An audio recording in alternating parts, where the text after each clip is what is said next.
Hello, and welcome to Dungeons and Devs, the show where a bunch of game developers and other folks get together, talk about some game dev stuff, and then just play a goofy game of Dungeons and Dragons. I'm Xavier. I'm a 3D character artist at Insomniac Games, currently working on Spider-Man for the PS4. And today we have a good group of guys. Taylor, do you want to start things off with a little introduction? Tell us a little about what you're doing. You're doing some like tabletop conversions and stuff, right? Yeah, that's correct. My name is Taylor Matson. I'm not, working with any game dev companies at the moment or anything. Probably the least qualified person to be here, but I'm really excited to play this game. And some of the stuff I'm working on right now predominantly is a Warhammer Age of Sigmar conversion to essentially convert the game to play like Mordheim, which is an older kind of like standalone game where you had RPG elements infused into the tactics type gameplay of Warhammer Fantasy. So that's the biggest thing I'm working on right now. It's going to be free. I'm just going to put it out there. Anybody who wants to use it can use it. Yeah, really excited to play with Jordan and Tom here.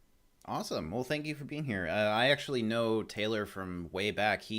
I've known him since I started in the game industry. You were working at the little local nerd store, selling comic books and RPG books and all kinds of stuff. We've played a lot of D&D and other stuff together. It's he's a good friend, and it's we need to get back together at some point because we've been separated by several hundred miles for way too long. This is true. I'm actually considering going down to SoCal next weekend, so I'll hit you up if I'm in the area. That would be great. Maybe we can do some D&D or something then. That'd be cool.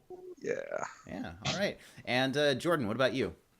I'm Jordan Thomas. I've worked in my AAA career, all three BioShocks, and then segued onto consulting for the two South Park RPGs. And I co-own Question, which is an indie game shop. And we made a game called The Magic Circle, and we're making a new secret horror game now. Awesome. Well, thank you so much for being here. Thank you for being on again. This is your second time on, right? Yes. Thank you for running. I can't wait. Yeah, I had a really good time last time you were on. You play a very interesting character, and I'm excited for you guys to see where it goes again.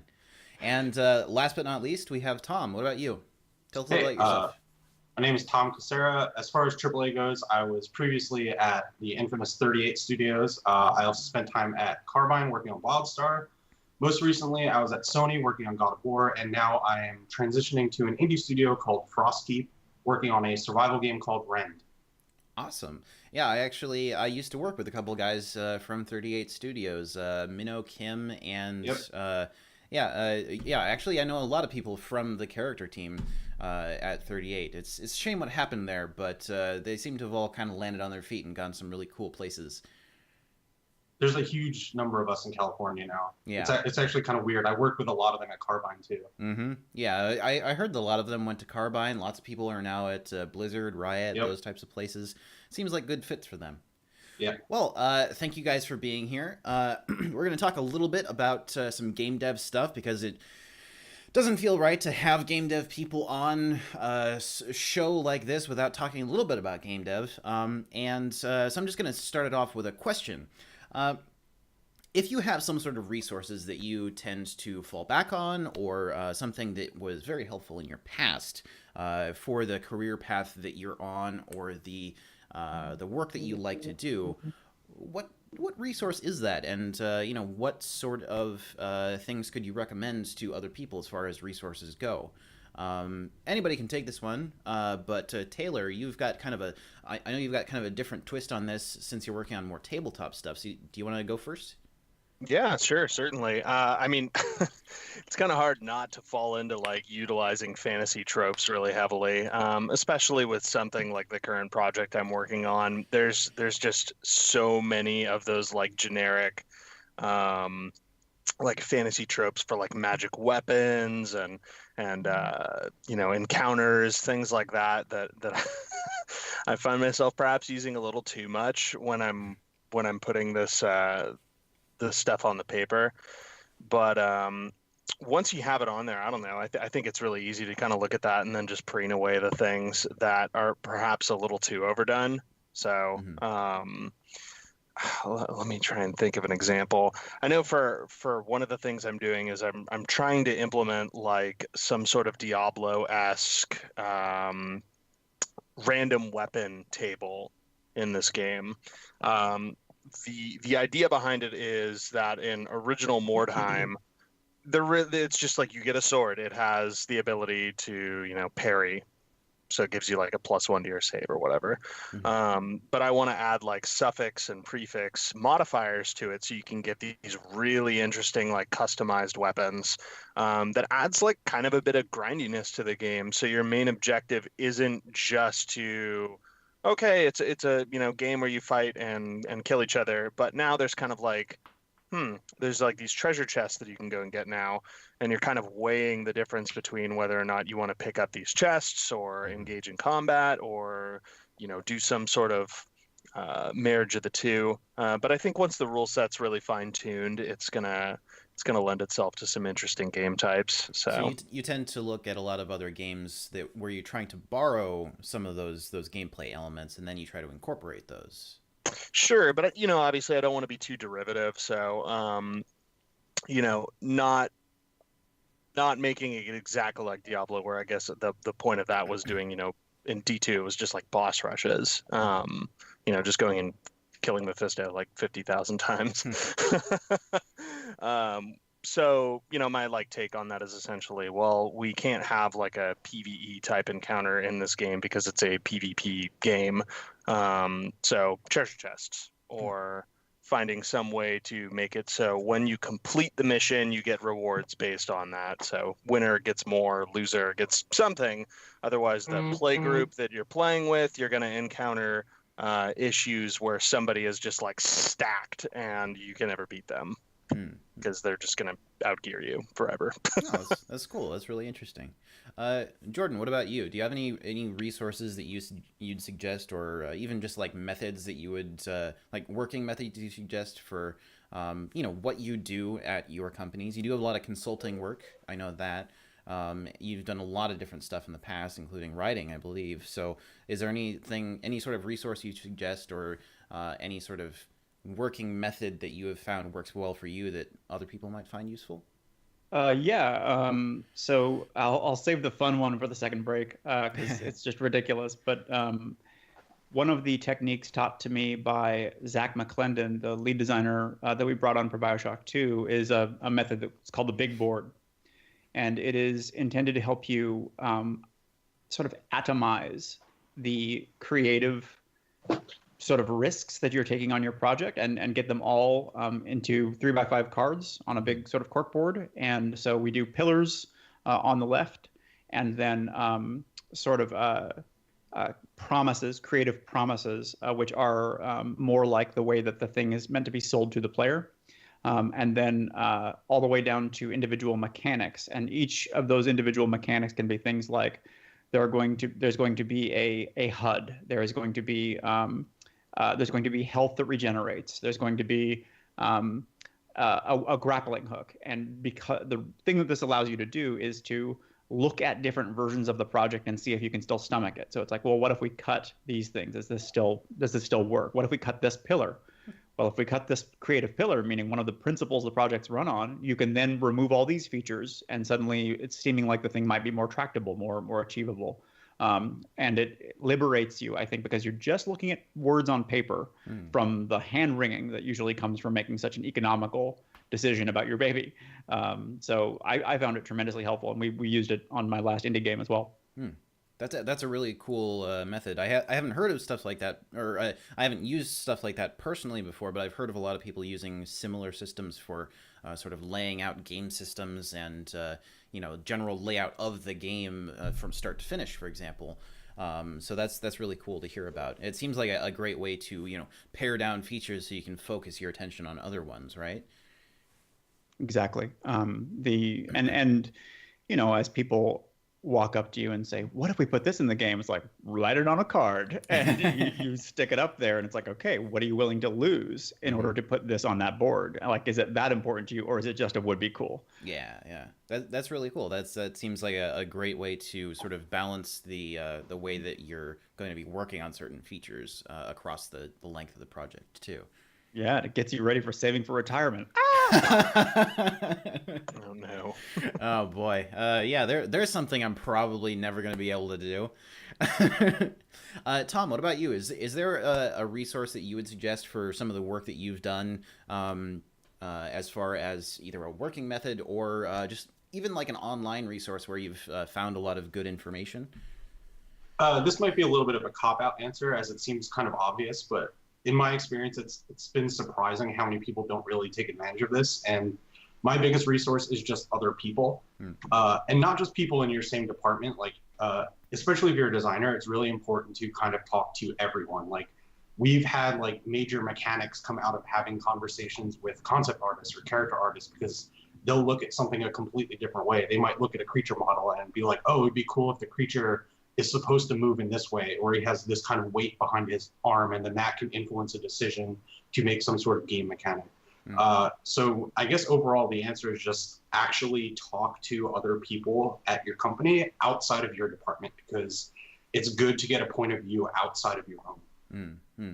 Yeah, I've actually found that with a lot of the work that I do in characters, getting the opinions of people who aren't in character design can have a really strong influence on how I will execute the final model and, textures and all that other stuff, because all these other people who are not, specialized character artist people will have just essentially a layperson's view, and they'll be able to just say, oh, that just looks kind of weird. They might not even be able to place why it looks weird, but if I can look at it from their point of view, I can say, oh, now I know what I'm doing wrong, and here's how I can fix it. And I think that sort of thing ties into what Jordan was talking about, actually, where you can look at a bigger picture view once you get other people's perspectives, right? Exactly.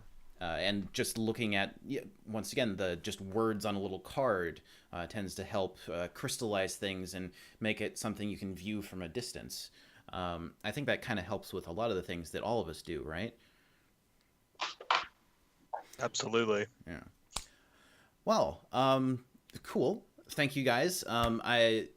It's always great to talk about some of the interesting resources and methods that people use, especially from as varied of different backgrounds as you guys come from, because you're all working on different things. You've all worked on different things in the past, and I know that for a lot of people who are trying to get into the game industry, it's invaluable to hear about these things from people who have maybe more experience or something, or people who have done lots of different things that they haven't done, and going and talking to other people, like Tom is saying, or seeing different methods, like Taylor and Jordan are talking about. It's great for me, certainly, because it's a huge help for me, and I feel a little bit selfish running this thing and getting all this info from all of you guys. But with that, let's start talking about some of the things that we're going to be doing with this game that we're playing. So Taylor, what kind of character are you going to be playing for this game? Oh, well, I picked the fighter, the best class. I'm going to be honest, I haven't even really looked at the character sheet that much here, but I kind of already had an idea in mind. Yeah, he's gonna be a battle-hardened veteran with a drinking problem, down on his luck at the moment, and he really just wants to figure out how he can get back to the good old days of adventuring with his pals, who are all dead now. But he wants to make some new friends, and he wants to go on another grand adventure and kind of just bask in that nostalgic glory. Well, I think you're going to have the opportunity for a nice little adventure today. Perfect. Jordan, what about you? You're playing a character that I had a bunch of fun with last time. So tell us a little bit about him. Yeah, he's the idea is that there was a farmer working a field with a shepherd, essentially, and he got hit by a bolt of lightning, and that bolt of lightning is me. And so mechanically, he's an Azamar, or sort of celestial-blooded storm sorcerer. He all of his powers are sort of lightning flavored, and he is new to being a person, and is a little bit more seasoned than the last time we saw him. Like he learned some valuable lessons about what not to do, and who not to fry. But his basic thing is he is very innocent, and is a rare opportunity for me to play kind of a talented idiot. Well, I had a ton of fun with the last game that we ran, and I believe that game is either up now or going to be up on Tuesday. I can't keep track of which ones have already gone out yet, but I'm excited to see where today goes. And certainly, last but certainly not least, Tom, what about you? What kind of character are you playing here? So I'm going with a warlock who was originally going to a wizard school, but decided that book learning was for nerds and not for him.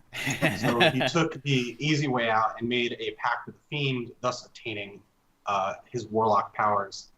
And after that, it kind of went to his head a little bit, so he became a little bit of a troublemaker on the streets and made a little bit of a name for himself. All right, awesome. I love the his patron is like a floating leather jacket and pair of sunglasses. That sounds That's perfect. awesome. Well, I think we're going to have a great time, and with that in mind, I think it's time to bring it into the game. So, the Adventurers Guild. You've all heard of the Adventurers Guild. You've all been in the Adventurers Guild for a little while now. You're still a little bit low-level members, but you've been around the block just a bit, and today has started off as a pretty mundane day. It's a little bit quiet around the city of Villamire, where the Adventurers Guild Hall, where you guys are working, is located. Now, the Adventurers Guild is a pretty large organization. It spans across actually multiple continents. Guild halls are in almost every major city, but you guys happen to be in the one of Villamire, which is one of the larger cities around. It's a coastal city with a large port. And there are lots of noble families and all kinds of other shit happening, but that doesn't really concern you today. Today is just about kind of getting up, going to the common room, and getting a little bit of breakfast. So, coming down the hall from the bunkhouses at the back of the guild hall, you all three happen to be getting into line around the same time, and the line for breakfast in the guild hall sort of spirals around the outer edges of the common room and goes past the front door of the guild hall and then up to the bar where they generally set up plates of food for breakfast. And so you happen to get into line, and as you guys are getting into line, you start to move forward just a little bit. It's a pretty calm day. Not a lot is happening in the city. Not a lot of stuff is happening in the Adventurers Guild. It's sort of like the off season, essentially. So there's a lot of people here. But as you guys are passing the front door, Taylor in the lead, with Jordan in the middle and Tom just behind, that's how it happened to end up. The front door of the guild hall opens and a messenger comes in. You can see that he's got a bag slung over his shoulder with lots of small parcels and letters, and he actually has a letter in his hand.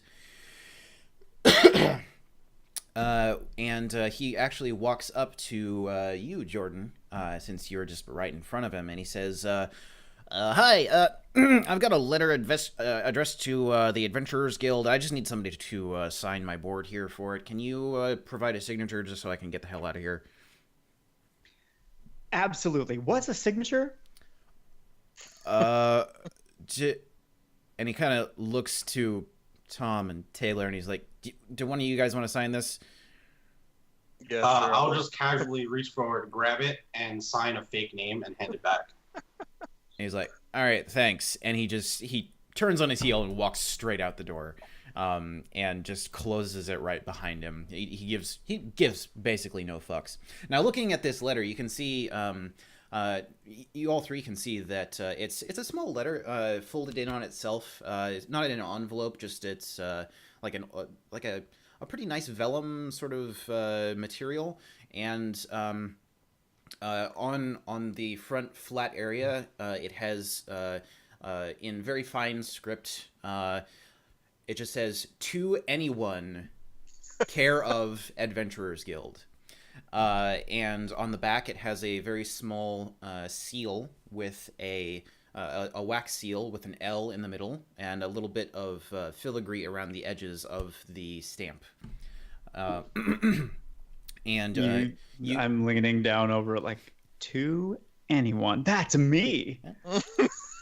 And you can actually see just already. a little. Yeah, you can actually see just a little bit of writing, like some of the ink leaked through just a tiny bit, so you can see that there is a little bit of writing on the inside. All right, well, leaning over Jordan's character. You should open that. So To you. yeah, okay. So you smell ozone like coming off me as you get close. It is impossible for me to hide. And I sort of like turn and look over my shoulder. You're like, new best friend, excellent advice. And I open it and read through it in as much as I can. All right, so just grabbing this little letter from Tom's hands, and just popping it open. As you break the seal and you open it up and look, you can see that the only thing that's on the inside is a large glyph that it's about yay big. It's covering the entire center of the inside of the paper. There's nothing else on the paper, and as you look at it, as your eyes just kind of glance down over the top of it, you can see that it starts to glow around the edges of the glyph, and then there is a sudden puff of smoke, and there's a sort of popping sound. And that smell of ozone actually is not just emanating from you, it's emanating from all around you guys. And all of a sudden, there is this sort of silvery sphere that just pops into place around you three as you're sort of looking down at this letter. And it sort of cuts down into the floor and a little bit into the door frame, and the bit of the door frame actually pops off and falls to the bit of floor you guys are standing on, and then with another pop, you guys find yourself standing in a completely different location. The bit of floor is still there. It's sort of been cut out, scooped out below you, and beyond that, there's a little bit of dirt and ground, and immediately beyond that, it's just sky. And looking around, you guys realize you are completely surrounded by sky and clouds and bright sun, or at least it seems like sun, except glancing about, there's no specific direction that it's coming from, and you guys aren't casting distinct shadows. It's more of an ambient sort of feel. There are clouds off in the distance. It's a bit blue, but aside from that, you're just on a small piece of rock and dirt floating in essentially nothingness. I immediately say, home. And I just sort of look around happily, and I'm clearly, still very much made of meat, but this is where I think I belong. So looking around, as you turn around, you actually see that this sort of weird island in the sky that you're standing on extends outward behind you, and there's a sort of meandering trail going off to a much larger island, about maybe 40-50 feet across, and jutting straight out of the center of this large island, which is just, you can see that it actually has some kind of craggy rocks coming down from the bottom of it. Jutting straight up, about 4 stories, is a tower made of stone with a very a very steep roof on top. It's a thatched roof, and there are a couple of small windows up the side and a doorway. It looks like a fairly ordinary tower, like you might see on the, maybe on the corner of a castle or something, except there's nothing else around it. It is just the tower itself. I'm gonna pour out the flask that I was drinking from prior to encountering these these adventurers. Won't be doing this anymore. Time for adventure. Jordan, as you're holding this letter, that glyph that was on there, it burnt off as you sort of popped into this location. And looking at it again, you can actually see that it now actually does contain a small bit of writing on it. It looks like the glyph that was on there was replaced by some sort of short letter.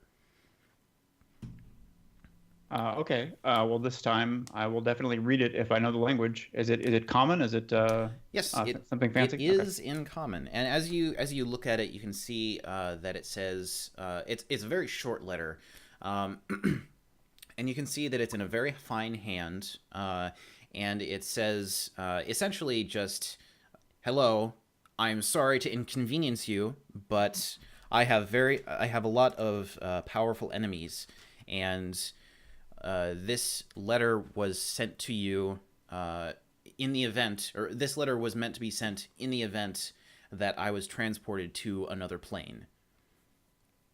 And then it is signed Arcanist Lem. Um, You guys have knowledge local, or Uh, I, I We're have not Arcana, if playing that would be- Pathfinder. ooh, right? Sorry. You guys could do a history check if you wanted to sort of figure out if you know this person or have heard of them, or if you're trying to figure out any sort of magical stuff. You could do an Arcana check, certainly. I'm interested in whether I'm on another plane. Can I do an Arcana check to determine that? Yeah, sure. Because history, I literally don't remember yesterday. So Yeah, you could absolutely do an Arcana check if you wanted. yeah, garbage. 5. As far as you can tell, you just seem like you're up in the sky. It's a little weird that you can't see any of the ground. Like, you're used to, like, having been from the sky, you're used to being able to see, like, at least something down there, but it's all just kind of like light blue everywhere. There are clouds. There's no breeze. There's no breeze whatsoever, and it doesn't seem like any of the clouds are moving. You also can't see a sun, even though it's a blue sky. I mean, these two can see the letter too, right? Yeah, they could also see the letter if they wanted to look at it. Yeah. Okay, so I immediately begin reading the letter aloud to you, like annoyingly going back through that same information, and then at the conclusion of that, I use minor illusion to amplify my voice, and I just go, "Fear not, anyone is here." All right, cool. What do you guys want to do? I'm gonna unsheath my sword. All right. Are we in our own bubbles, or are we in one big bubble together? You guys were in one bubble, which sort of popped into existence and then popped out of existence, just depositing you here. Okay. I look at the sorcerer, and I get, like, straight up in his face. "What did you do, weirdo? Bring us back." I say, well, I gave you a new best friend, and so I sort of reach out and shake your hand vigorously because I've learned that that's what people do, and I say, and I told whoever sent us that letter that we're here. Who sent the letter? I don't know. There was a symbol on it. It burnt up, and now this, and I just show you the text again. The name Arcanist Lem. Yes, Yeah. the name at the bottom, it just says Arcanist Lem. There's no other information aside from that. Do you know this person? Arcane means magic. I worked that out myself. But I'm just sort of shrugging. Like, I look as lost as you. I keep turning around, and even the tower, which is obviously the most important thing, it's all the same kind of level of detail to me. Of like, well, this is all interesting. Why don't we try that cliff over there? You know what I mean? Like, without your help, nothing forward moving is going to happen.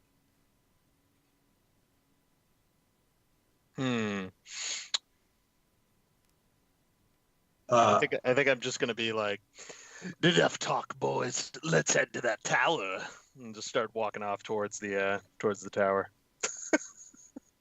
I follow dutifully, and I sort of roll up the letter, but I don't put it away. It's just sort of clasped in one of my hands. My other hand, by the way, has what looks like a shepherd's crook that was iron shod and may have been the source of the lightning strike in the first place. Oh no!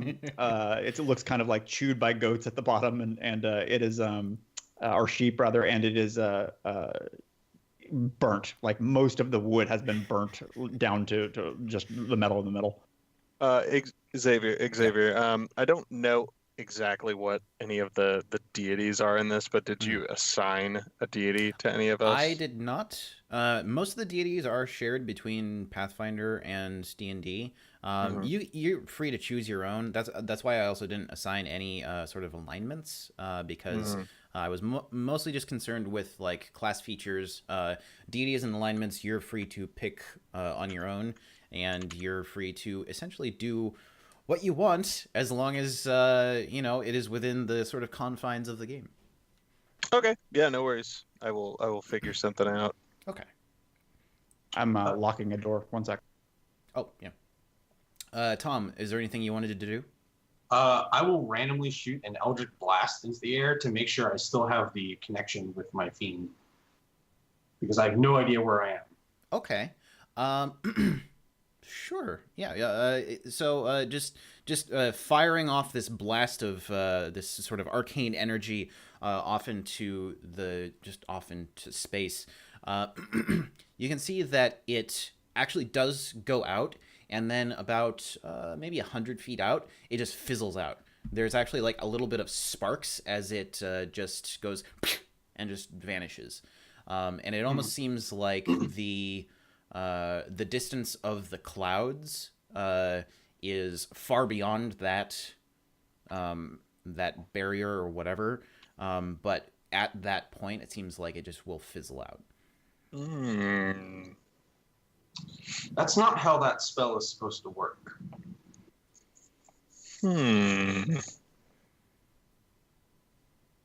Turning back to you, I'll simply state, I've prayed to Timora, the goddess of adventure, for a new party. Finally! Many nights of crying into ale have been answered. Venture forth to this tower with me. It is surely filled with jewels. I say, you prayed? Maybe you're my purpose. I still don't know why I'm here. I'm looking for my purpose. I don't know why I have this body, this disgusting meat sack full of other sacks. Hold on. I would be happy to be. I just talk right over you. I would be happy to be part of your party. Maybe I'm supposed to guide you to do something. I'm obviously not capable of guiding you at all. What do you mean part of this meat sack? We're all meat sacks. There's a lot of fun things you can do with that meat sack. It's not that bad. So I'm holding my arms out towards both of you because your worldviews are fundamentally compatible from my point of view. Big group hug, like that is clearly the best approach. Like single tear coming down from my eye, come in for the hug. You can just smell this like reek of whiskey on this guy's breath. As you go in for a hug, just embracing Jordan. You do smell that ozone again, and you also get like this slight zapping of static electricity, and it's like ooh. It's almost like hugging an electric fence, just a little bit. Kind of like this. It fades slowly. So what are you guys doing? Give me the tingles. All we can see is the tower, right? From this angle, all that you can see is that there's a tower. Yeah. There is. That's all we have. There is a space of about 10 feet all around the tower, and the tower it looks like it's round in cross section. There's a space of about 10 feet around it, which looks like there's a little bit of grass on either side of that 10 feet, but it looks like a lot of that was walked around a lot. So there's kind of a clear space, like a clear trail around the tower, but there are little tufts of grass and that type of thing. Everything with my last group of best friends went really, really well when I started to go first. So I walk ahead of you towards the tower because that's where you were clearly going. Like I grab you by the collar and yank you back. Okay. First of all, we're not best friends. Second of all, what happened to your last group? So Xavier, my guess is they live. As I recall, we successfully completed mission. So what I say, I just put my hand over your mouth and just go, never mind, just go. I don't care. All right. So Taylor, are you leading the charge here? Oh yeah, I'm like way up there yeah, already. So walking up Just towards keep the tower, motioning backwards. Come. Yeah, walking up towards the tower, it looks fairly mundane. There is a doorway with a slight overhang over the top of it. That's just made of thatch, and sort of, just to kind of like get an angle on it, just like looking around it, you can see that like as you get closer, there is a bit of what looks like something like smoke hanging in the air behind it. But aside from that, you can't really see anything from this angle that looks odd or weird. It's just it's a tower. I mean, everything else around it's fucking weird because it's just hanging in the air, but that's about all you can see. At least coming straight at it from this angle. So no doors or anything. There is a door in the front, but it looks like just a wooden door with a little bit of an overhang over the top. Yeah. Door's locked. Kick it in. Going up to the. You just want to go and kick it in. Yeah. Oh, okay. Yeah. Okay. I'm on the greatest high of them all right now. Adventure. Okay. All right. I need you to do a dexterity saving throw. Whoa! You giving me traps already, man? Come on now. All right, hold on. Let's see what we got here. Roll. What is my modifier? +2. How's a 14 do me?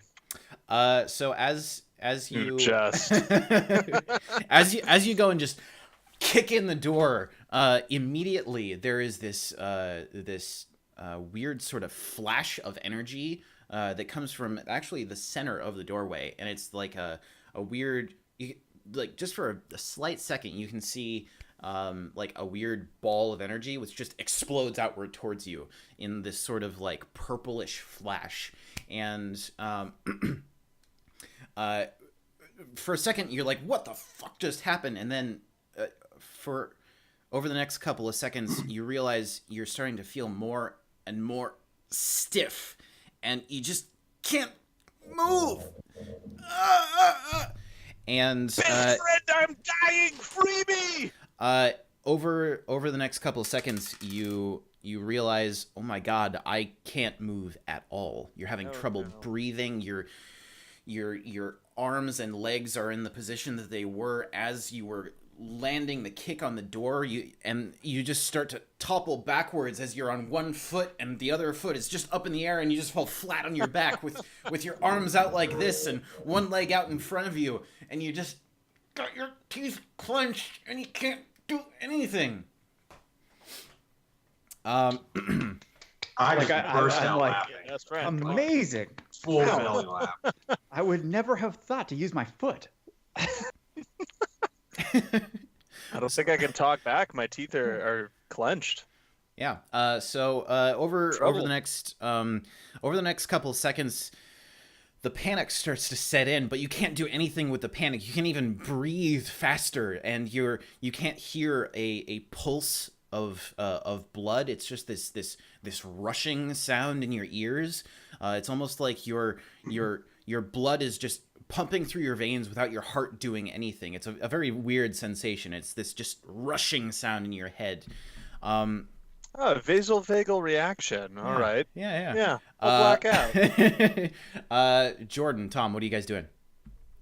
Well, I think he's dead. We should just leave him here. Mm-hmm. I did scream that I was dying. Yeah. So I'm kneeling down, and first of all, I'm trying to determine if he's actively hurt. Like, is there a visible wound where the bolt of energy struck him? There is no visible wound. No. And actually, his clothes and stuff don't appear to be damaged at all. It appears that just his muscles are completely locked up. I say, part of you is lightning too, and somebody is causing it all to strike at the same time. I can fix that, and I'm going to use Lesser Restoration on him from my Celestial Legacy feature. Okay. It's one action. And the conditions it ends are blinded, deafened, paralyzed, and poisoned. He is indeed paralyzed. Okay. Ooh. So that feature is consumed for the day. Don't do that again. All right, so Is this like a slow return, or am I just immediately like snapped out of it, kind of thing? what does Lesser Restoration say? It just says it ends the condition. There's no save or anything. It's just it's so like a cleric so spell. yeah, That's so awesome. over the next couple of seconds, you start to feel your muscles unclench, and there's a sort of warm feeling that spreads out as he sort of like lays a hand on you. It spreads out from his hand, and everything that the warmth touches starts to relax a little more. And once your entire body has been sort of consumed by this warmth, and it starts to fade, you actually feel a little more relaxed than you did before you actually kicked the door in. It's pretty pleasant. Best friend, you've quite a touch. So I'm like tears. Single manly tear, just best friend. And I look back and at the warlock, and I say, "You don't know what you're missing. Just." All these new feelings. No. I will just step past you and get in front of the fighter and just be like, look, Bucko, I appreciate the enthusiasm. Normally, I'm all for this. But I don't know where we are. You don't know where we are. He doesn't know where we are. So I need your, as he eloquently puts it, meat sack to keep my meat sack safe. So maybe let's not do that again. Look, it's a door. We have to go through it to get to the treasure. Sure, you don't open doors by kicking them. Watch, and then I'll like grab the handle and then like slowly pull the door open. Yeah, it pulls open just fine, and as you pull the door open, you can actually see a little bit inside. It's kind of dim in there, but you can see that there's sort of like an anteroom foyer type area with some boots kicked off in the corner and a couple of coats on the wall. There's a hat hanging on a hook right next to one of the coats that's it's very long and floppy. It looks like it's a pointed tip. And beyond that, there is another door. It just looks like it's like a glass door, with a wooden frame. It doesn't have a lock on it or anything. It has a small handle, but it's just like a push open, pull close type of deal. I will stand outside the doorway and motion in. Say, after both of you. I'll clamber up and just, get my crap together, my sword that's been tossed aside. And, I'll put my hand out to my best friend and say, I'll go in first. Just, walk in. Try not to get electrocuted. This time I'm a little bit more pensive, looking around the room like, oh God, is this going to happen again? Okay, do you want to check for traps or anything? Oh no, I'm a fighter. I'm a complete idiot. I'm going in. All right, great. That's great. All right. So walking in, you push the door open, and there, as you go to push this glass door open, it feels like there's a weird bit of resistance that you can't quite place, and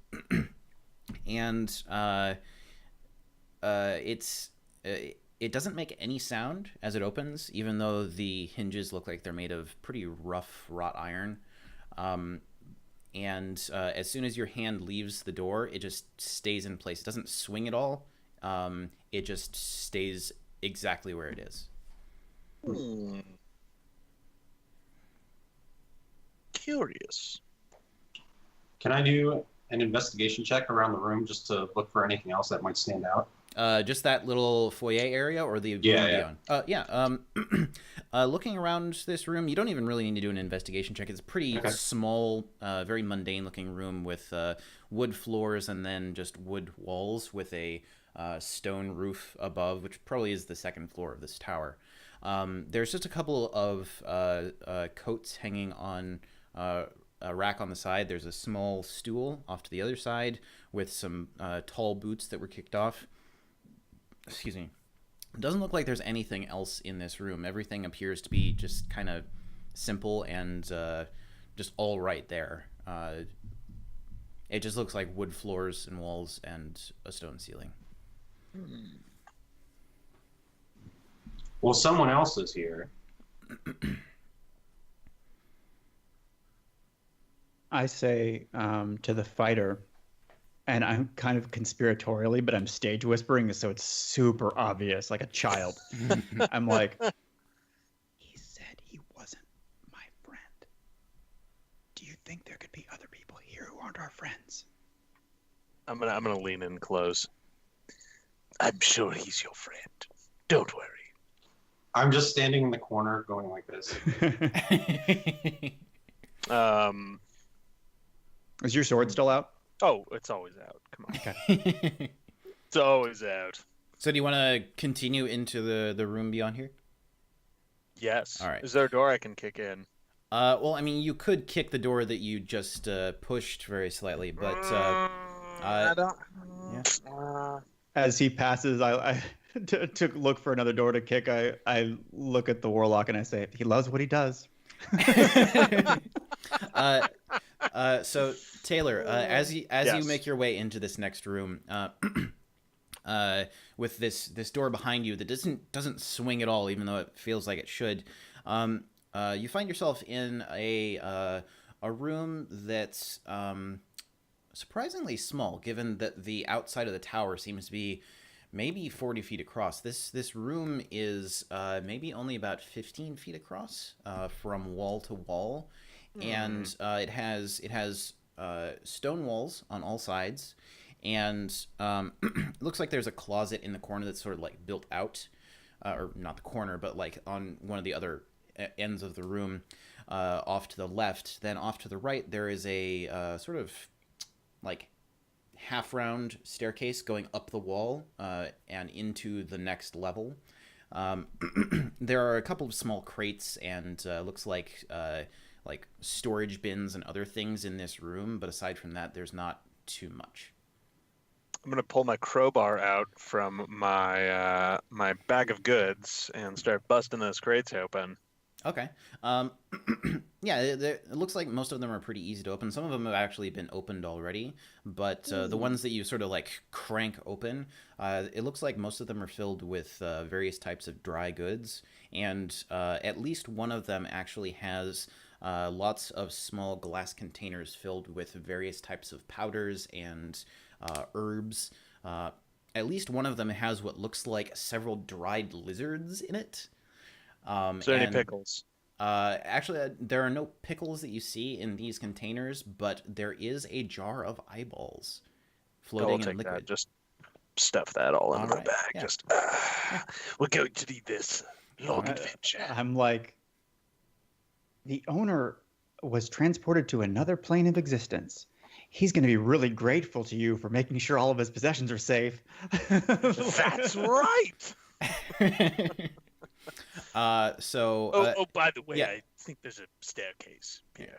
Yeah, there's a staircase walk right straight up through it. Yeah. So walking up this staircase, it's not a very tall staircase. It's only like the ceiling here is maybe 8 feet high, and the staircase just goes up to up just above there, and it sort of curves around the outside of this round tower. And as you go up to this second floor, there is a window directly off to your right. Then off to your left, this looks like a pretty nice seating area with there is a fireplace over on the other side of the room. There's a very plush sort of red rug, like a it has lots of nice designs on it. There are tassels on the corners, that type of thing.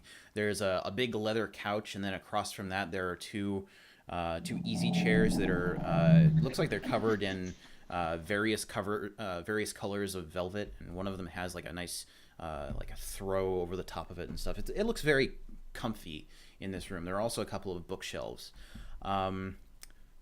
Do a perception check for me.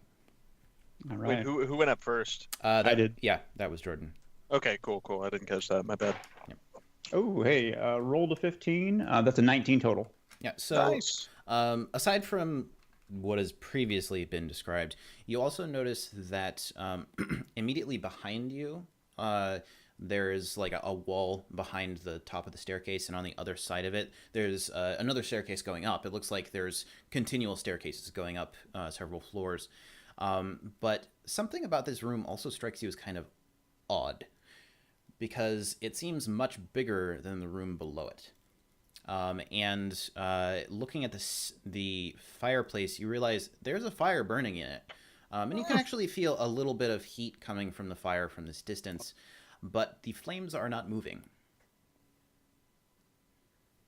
I say, kind of looking back down the stairs to the two of them, who I assume are like partway up now. I say, when I got to know the shepherd that used to be in here, and he's quiet now, there were several small fires on the site of our handshake, and they moved. This one doesn't. Check it out. And I just sort of gesture, back up behind me towards what you haven't seen yet. And I'll kind of go over and peer closely at it, like, neat, Walking up to it, you can feel the heat coming off it, but the flames seem like they're just completely locked in space. Is it like one of those things where it is the same level of heat that he would get from a fire, or is it like I mean, warm, that's what kind it of like feels a warm shower or something? No, it feels like the same amount of heat you would expect from a fire in a fireplace. Okay, so if he touched the static flames, he would probably burn his hand. Probably safe to assume. Weird. Interesting. I want to grab just like some random object that's nearby and just like hold it a few feet above the ground and let go. I want to see if it actually falls or not. Yeah, there's actually there's like a spittoon right next to one of the chairs. As you pick it up, you feel a little bit of slosh in it, just like a little tiny bit. And then as you let go of it, it does indeed stay in the air. I pull something like out of my backpack and try the same test. Pulling out one of just like a like a gold piece or something. Yeah, like a small gold piece or something like that. You just let go of it and it drops.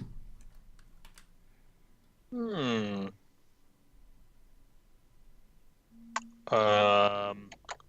gonna throw one of those jars I picked up into the fire.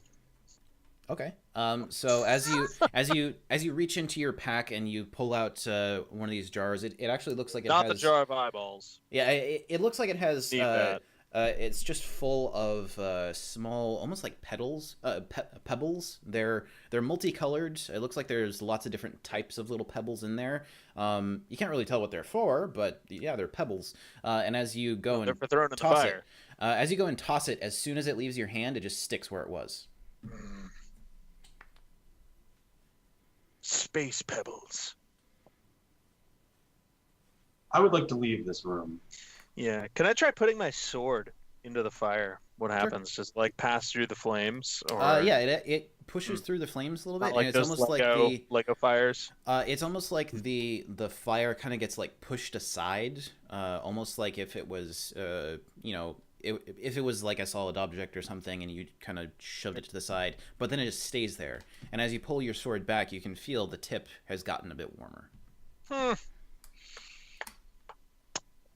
This tower is cursed. Last adventure I was in, we were in a place where ladies of the evening worked, and one of them told me about imagination. And it's when you have a picture on the inside of your head. I think whoever lived here could take the picture on the inside of their head and stick it on the outside of their body. And I start poking like other stuff. Like, this room is too big, and I want to see if this room is illusory in some way. Okay. If you have detect magic, you could try using that. Or I am a sorcerer and I have a limited range of spells. I don't think I have that. Yeah. I mean, you could do an Arcana check to try and figure out exactly what kind of magic might be going on here. Yeah, I have minor illusion of my own, and so I have at least some idea of what they are. But I'll try Arcana again, hoping for a better result. Yeah. I like Here to we try. go. If I set fire to this building, I got a fat 6. Apparently, perception's my game today. 20 total Arcana, not natural. Jordan, you're not quite exactly sure what's going on here, especially since you used to just be essentially a bolt of energy. So this is all still a little weird to you. However, Tom, you realize that given your past and that you had some amount of education in magic, that this is probably a wizard's tower, and a lot of wizards fashion their towers so that in some cases they're bigger on the inside than they are on the outside, and it seems like Wink. this might be what's going on here, at least as far as the size is. I've deduced that some bookworm made this tower and is making use of extra dimensional space. That's it. I am going to keep heading up the stairs, because now that he's said that, it's like I have to see every floor. Oh, no. How do My these character's just wizards gonna be live? blankly staring at both of you, just like not understanding any of the things you're talking about. And as I go, I'm still calling out like, "Hello, 2 best friends are here, and a 3rd person." So walking up these Right stairs, behind you, holding your hand, Yeah, whole way up. walking up these stairs, you find yourself in another floor of this tower. This one seems to be once again much larger than the one below it, and this one actually seems to be square in cross section, whereas the other rooms were round. This one has stone walls that come to corners. This room actually appears to be a very nice dining room, and you can actually see that the several of the walls or several cases on the walls have very fine china, and a couple of other of these cases have fine spirits, and it seems like this person had a lot of money to put into their fine dining and stuff, and they probably entertained a lot of people. The dining table is actually big enough to seat 10 people, with eight chairs on the long sides and then one on each end. There a fireplace in this room too? There's not a fireplace in this room. Okay. I feel like I should have been playing a rogue, because all that alcohol is going right into the bag too. Walking up to the cases, they have sort of glass fronts for display purposes, and you can see vintage. Yes, you can actually see several bottles of very, very fine wines that you might have only heard about but never actually consumed. There are a couple of bottles of incredibly rare, very expensive whiskeys and other types of harder liquors. This place is really well stocked. Best friend, I have to keep these safe for the owner of the establishment. Is your character heavy set, or is he just sound like some kind of man Garfield hybrid? Like what? So he's pretty. Is he roundish, or is it just that voice? It's very thin. No. Okay. Hey, I'll accept either answer. I want to know. Oh man, gosh, he could just look like a human version of Garfield, couldn't he? That's not what I had in mind, but man, it sounds a lot cooler than what I had in mind. Yes, human Garfield. Okay. Human Garfield. Awesome. So right. he is essentially Dom DeLuise. Perfect. That's kind of that voice. Like, you can't help it. All right. Well, so I'm going to start helping him load booze into his satchels, because I think that's what we're trying to keep all the best stuff safe. Yeah, we have to keep it safe. All right, cool. Tom, what are you doing? I'm going to continue looking around the room. Okay, do an investigation check. 16. As far as you can tell, this room is exclusively a dining room. Although looking out the windows, you can see that there is, looking out the windows at either end of the room, it appears to be just a straight drop down to that sort of 10-foot easement of dirt and a little bit of grass around the tower. So the room seems like it's maybe 50 or 60 feet long, but when you go outside and look around, you're actually looking down at a curved wall of the tower, and it just doesn't seem to make any sort of spatial sense whatsoever. Are the windows open? Or are They like have glass? they have glass covers. One of them, the one that was off to your right as you came up the stairs, is slightly ajar, but the other one is closed.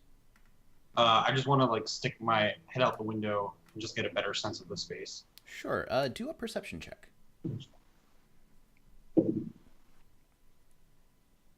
That is a whopping 9. So you can definitely see the spot where you came from. It's a kind of flat topped rock with a bit of dirt on top of it, and then it almost looks like that spot where you guys started, and then the little trail leading to the base of this tower were almost just ripped from the ground and deposited here. Because you can still see some roots of plants sticking out the bottom. And looking off to the other side, you can actually see that there is a bunch of smoke just hanging in the air still to your other side off to the left. Is that smoke emanating from the tower? It's difficult to get a read from this angle. It's pretty high above you, maybe 20, 30 feet above you, and up off to the left beyond the curve of the tower. There's something burning above us.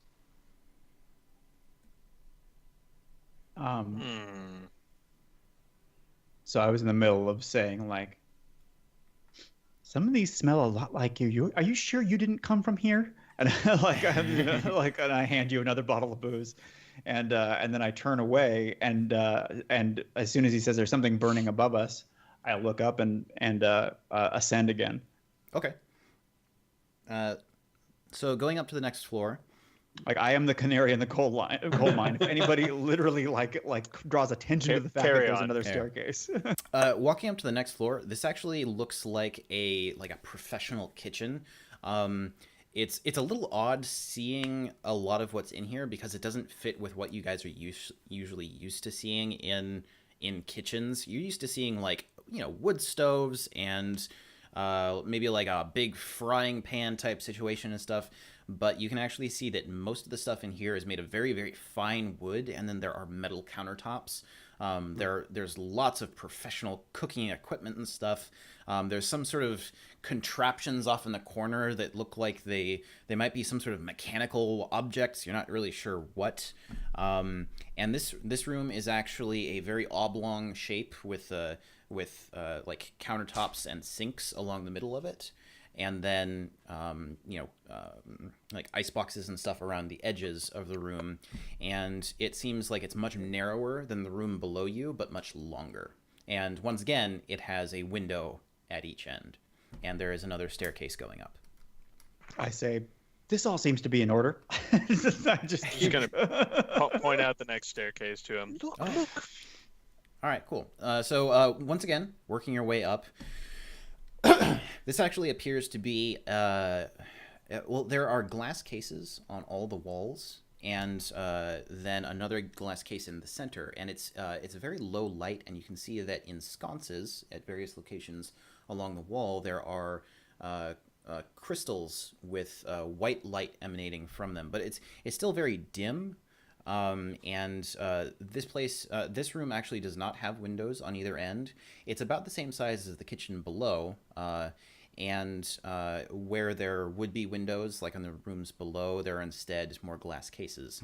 And these glass cases each seem to have smaller crystals with light emanating from underneath the shelves, and most of the shelves are kind of at angles with, like, some sort of arrangement for each one, depending upon what is standing on the shelf, so that it doesn't slide off, but they seem to be display cases of some sort. And there are many, many different types of objects in these display cases. I believe I have dark vision. So I'm just going to start inspecting their contents. I'm not touching yet, but because I don't, this stuff is not mine. but I'm interested in what they contain. Yeah, you wouldn't really need your dark vision. It's almost like a dim room in a museum in here. And as you look around the room, you realize, oh, each one of these little glass cases is, or actually they're pretty large. They're maybe 6 to 8 feet high, depending upon which case you're looking at. But they all have glass fronts, and each one contains a different sort of subset of objects. One of them contains what looks like a series of various sizes of orbs, just resting on little, like small plinths and various claw-like holders. And each of these orbs is made of a different material. Some of them are pure clear glass. Others are different types of stone. It looks like one of them is actually made of dirt with just a little bit of plant life growing out of it. Just like little saplings and such. In one of the other cases, you can see that it's just stacks of scrolls, and each of the scrolls has a tag hanging from it, and each of the scrolls, some of them are in cases, some of them are just bare. They're all rolled up and stacked very neatly. And there are various other cases with lots of different categories of objects. There are types of jewelry. There's one that just contains small books that are maybe only about yay big, but each of them has a different type of cover, and each of them has different symbols on the covers. These all seem to be items of various different types of significance, though without inspecting them, you wouldn't really get a feel. Though all of them, each object does seem to be completely unique. Well, I wave everybody else up and say,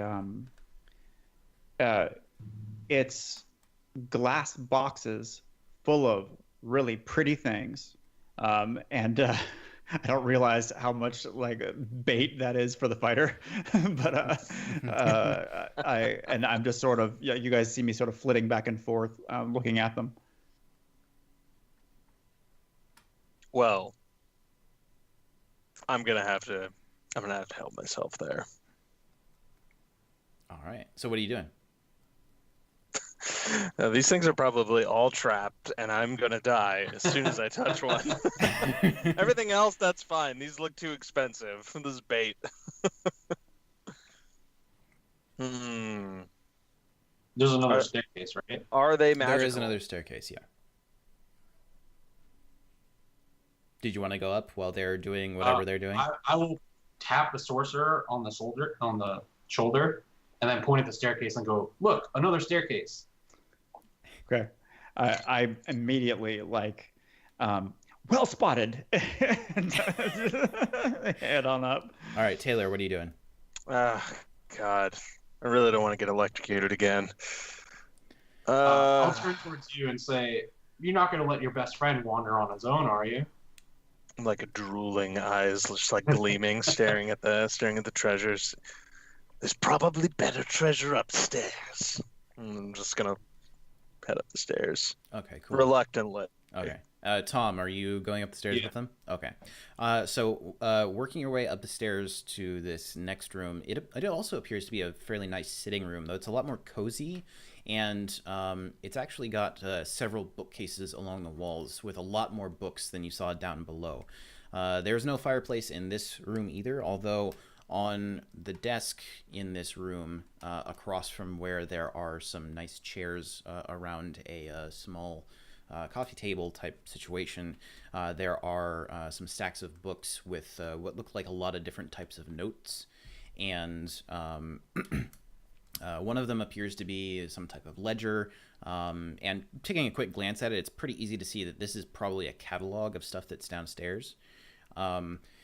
Then there's other stuff like a date book and, basic stuff that you would see on somebody's, writing desk, that type of thing. I begin reading the catalog. I'm very interested in what the objects are. For posterity. I have no intent to take them. Oh, yeah, absolutely. And reading through this, it actually lists the name of the object, where it came from, how much it was purchased for or how it was acquired, and what it does.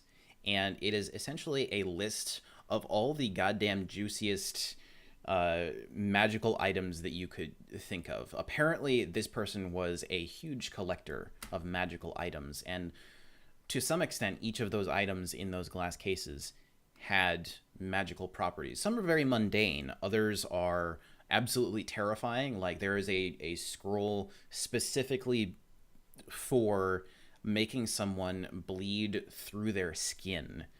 There's a scroll of teleportation down there. Apparently, there are various different types of orbs for things like scrying or being used as a spell focus.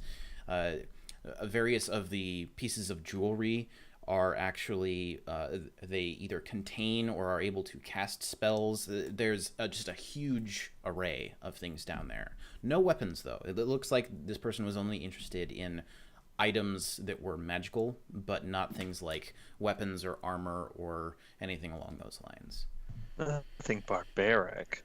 I think the fighter was right. I think we need to go back down and procure those items for the owner to ensure he gets them safely. Okay. Glad I thought of this. Yes. Yeah. Well, it's up to you guys. Whatever you want to do.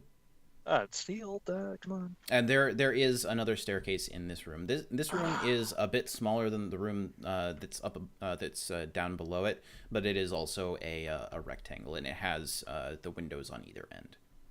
You say that. I say, good idea. This book says that one of those things can make all of your blood go from inside your body to outside your body. I imagine from some sort of human juicing ritual, a mating thing, right? And I just sort of hand the book to whoever's nearest to the top of that set of stairs.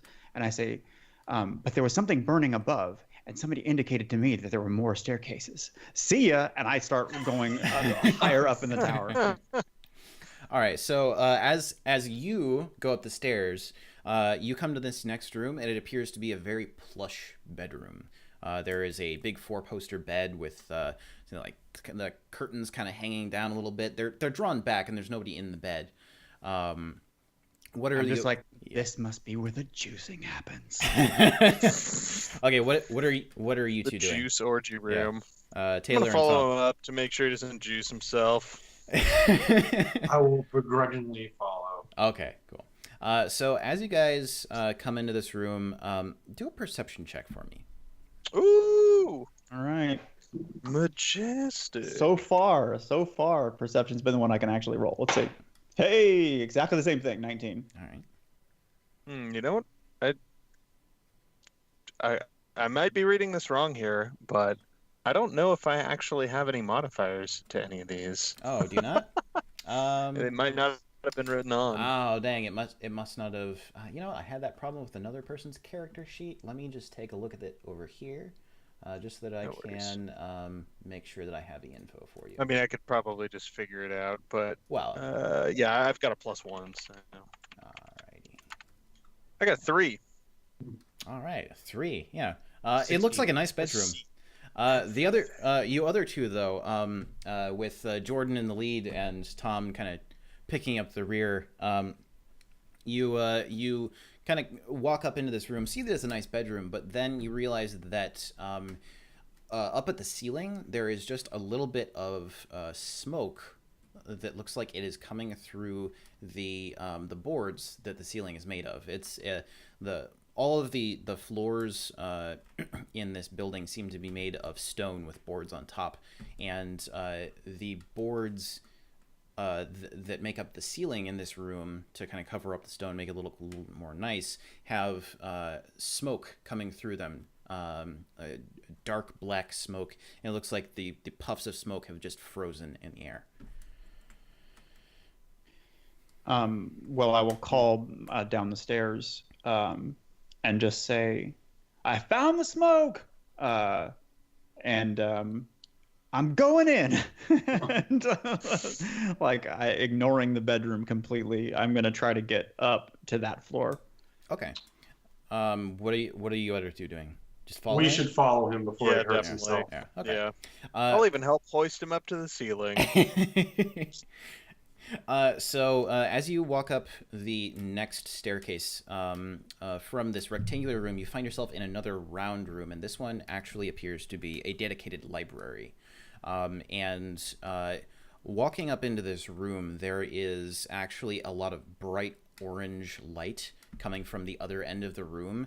And as you walk up in there, you can see that there is just an explosion frozen in space, with smoke pushing out from it, and the flames just sort of bulging out through the smoke.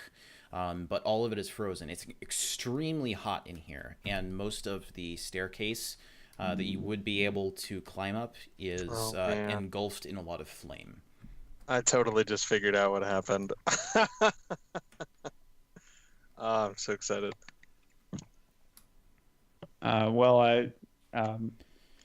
Since the last adventure, I figured out that people will think it's super weird that my hair looks like it was mostly burnt off. So I've cleverly concealed it with a hat, the top of which looks mostly burnt off. And I take it off, and I'm sort of wiping my brow and looking back down at you, and saying, if there's somebody in there, we should help them, right? They were looking for anybody. That's us. And I'm sort of like I guess I'm skirting the explosion, trying to see if there's like anything sentient. Obviously nothing's responded, but I don't know that. Yeah, do an investigation check. Not super great at this. Sorcerer, not wizard. Yeah. 2. Looking around the room, I mean, it is so hot in here, and there is so much flame and smoke taking up so much of the room that it's difficult to see anything aside from various bookcases. You can't see any sort of figures or people or anything like that in this room. All you can really see is that half of the room is being taken up by this explosion that looks like it's actually come down from the floor above, and it's blasting through. Part of the staircase going up to the next floor is not inside those flames, but it is pretty close to them, and there is a lot of heat coming off. Do you have like create stone wall or something? See if we could trap the explosion. So we in the center of it, do we see anything? Do we see a clear source of it? It looks like there is a source, just in that it's sort of a roughly spherical sort of explosion, and it seems like the source would be on the floor above. Okay. I look at the other two, sort of unsure for the first time, and I say, do you think one of those items downstairs could help us? Because I don't remember if there was anything in the sort of ledger that indicated, like dispel magic or anything that might help us against this, given that it's hot where we're standing and we're not even necessarily in the center of it. I was thinking the same thing. We should check. Same. Flip through the book. I'll go back down. Well, if we've got all this time to figure it out, I mean, it seems like, I don't think time's gonna like unfreeze anytime soon here. So let's go look through the book and see if there's something, and then I'll go down to the room at the treasure and promise not to steal anything. Yeah.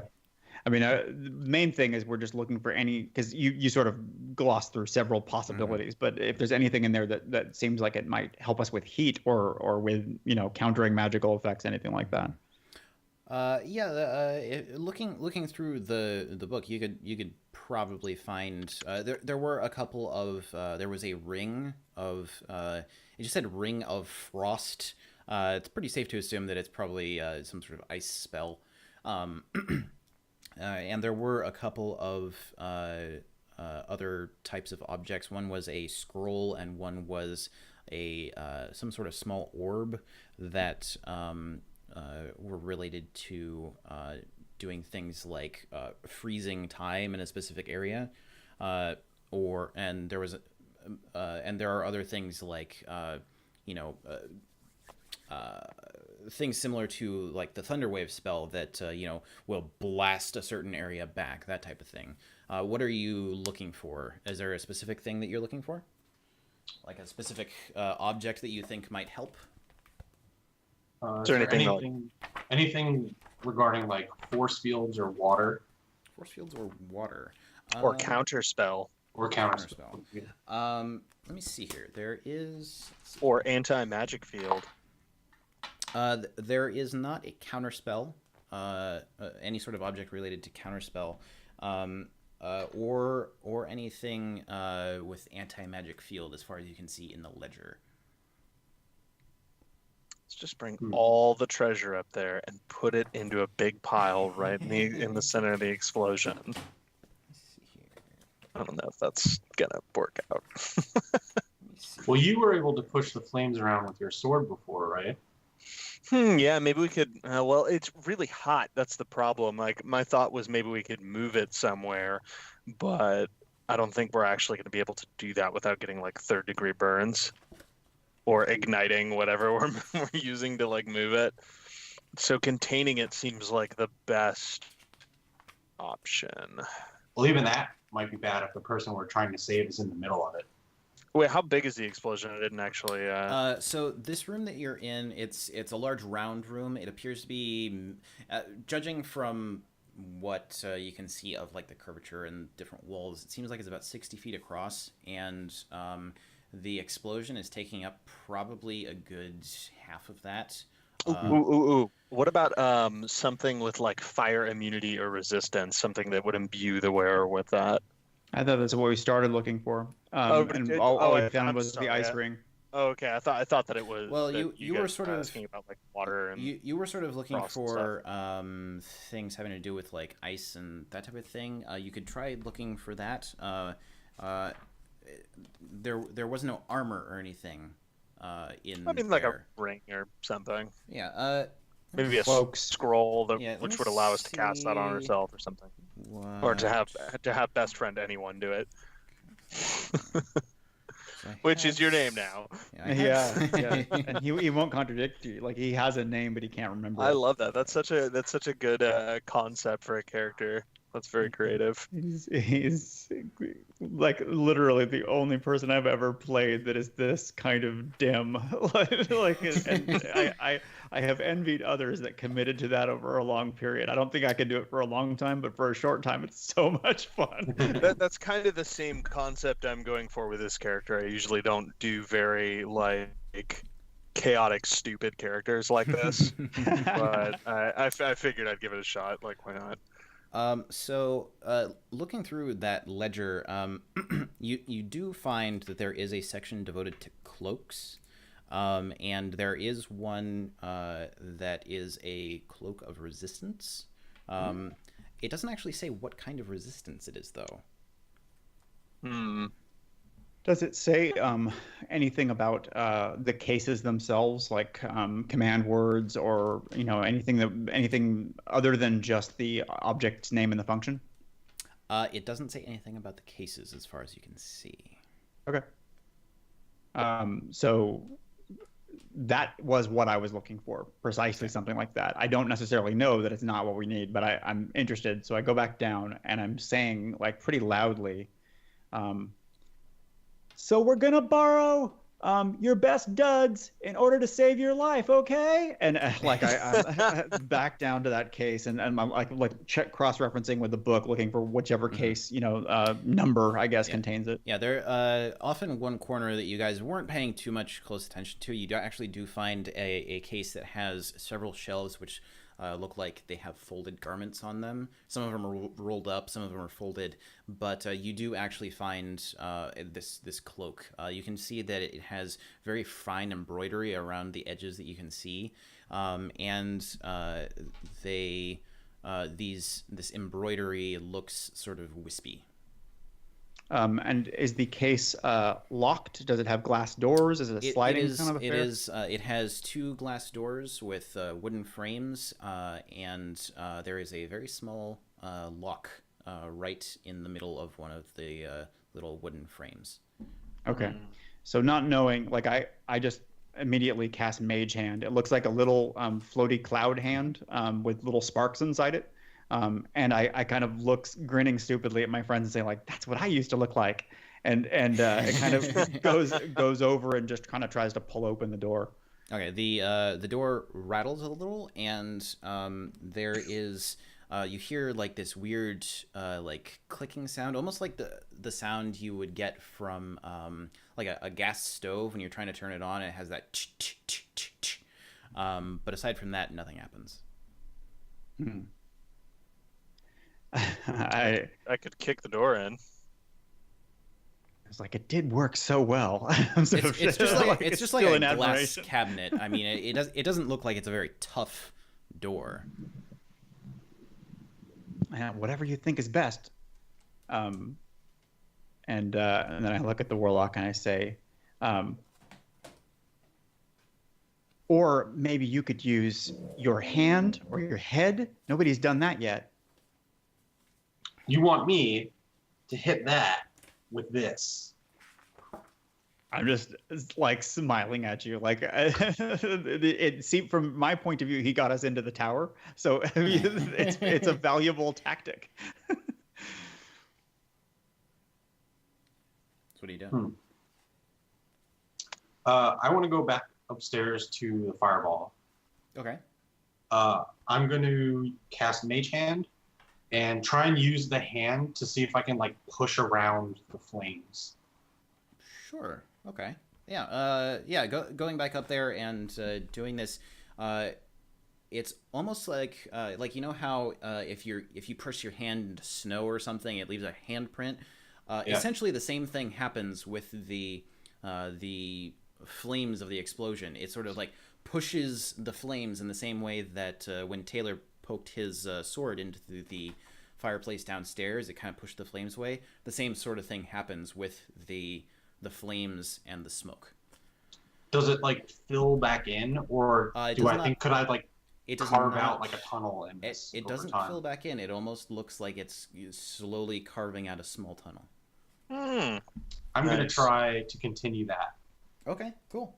So it'll take you a pretty good long while to try and push back most of this because roughly half of the staircase going up, which is sort of built into the wall, it's like a stone staircase. Roughly half of it is covered with fire, and it's emanating a lot of heat. But you could work at it. It'd just take you probably a good like half hour or something to carve out enough space where you're not going to be like in the flame as you are going by. It's still very hot though. Okay. I'll go back downstairs. Sorcerer, I have an idea. You have one of these magey hand things, right? And I'll hold mine up. Yeah, I give you a high five with mine automatically. No, I high fived your mage hand. Oh. Because it lasts for a little while. Yeah. We can use these to carve away the flame. So when you say that, I say, sounds good. Do we still want this? And I point at the cloak. If you can get it without killing yourself, it would probably be useful. I say, I'm not really sure how long I'm going to last anyway. I walk over to it and I'm going to try to cast Lightning Lure on the glass. Okay. Which is a cantrip, just to kind of burst it. It's got a range of 15 feet, so I'm no closer than that because I don't need to be. But that's the plan. Okay. So, where are you standing in relation to this cabinet? You said 15 feet away. Yeah, 15 feet away, just facing the glass. Like it's not I've used it before just to like grab people and put them where I want them to be. So it's just more forceful than Mage Hand. Alrighty. So as you just cast this and try to break the glass, there's this shocking sound of like thunder that just emanates, just goes. And these crackling sparks and lightning bolts just explode outward from the entire front surface of the cabinet. Oh, no. I need you to do a dexterity saving throw. Alrighty. This is why I didn't do this. I know that, but my character super doesn't. Like I could tell that my time as guinea pig was coming. Okay, so I've got a +2 to these. 15. All right, so you do save, but that you take half damage, and that's going to be, let's see. Oh, that was a lot of dice. Billion damage. That's going to be 17 lightning damage. Oh, dang. All right. Jeez, you're lucky you saved Oh, that. reduced to half since you made your save. So that's going to be what? You round down. 8? I think it's 8, right? Yep. Yeah. So it's going to be 8 lightning damage. Alrighty. And with that, the entire front surface of the cabinet just explodes outward with, shattering glass, and the doors kind of like blast outward on their hinges. Little bits of wood come flying off, and they just kind of go and stop.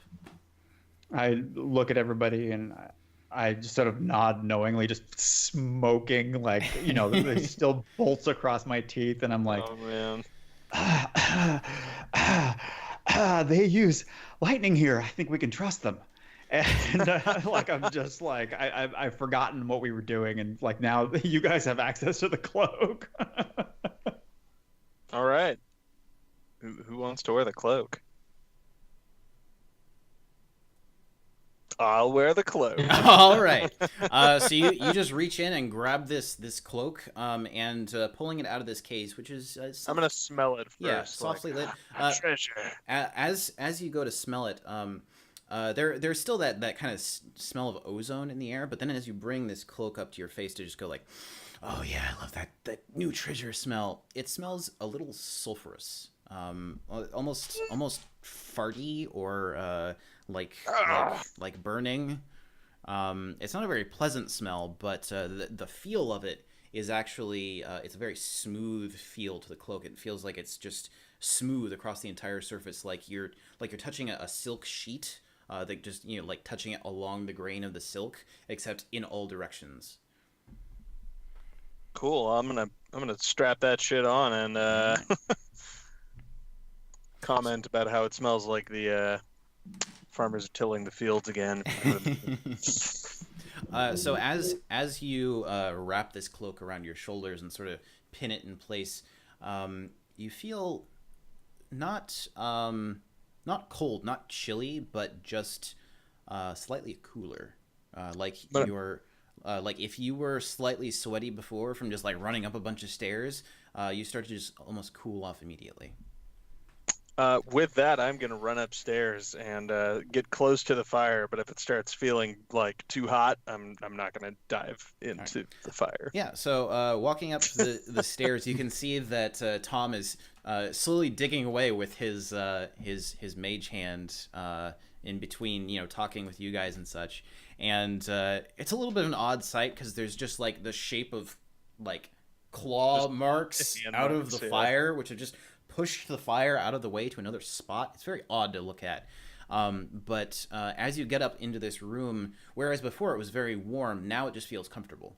You don't feel like you're being, before it felt like you were standing in front of a very hot oven, whereas now it just feels like a very comfortable, maybe 72 degrees, no breeze type of situation. And getting close to the fire, you do start to feel some of the heat, but it seems to be drastically reduced.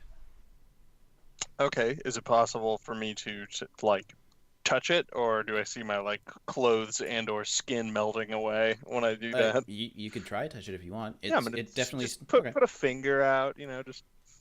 Okay. Yeah. As you are just like, I need you to well, actually. Oh God. I have to roll for something. I'm gonna die. Yeah, that's not even actually gonna be a save or anything. You take 3 fire damage, reduced by half. So that's just going to be 1 fire damage. And as you pull your finger away, you can see that there's just a blister starting to form on the surface. But it doesn't feel like, given the heat that you are feeling, it doesn't feel like you are being as burnt by this raging flame, as you would expect to be. Got a couple water skins on me. Maybe I could like drench myself or something too. I don't know. It seems like the mage hand thing's working better. Just keep doing that. Yeah, I will assist switching cantrips because he explicitly said that I should do that. Okay, cool.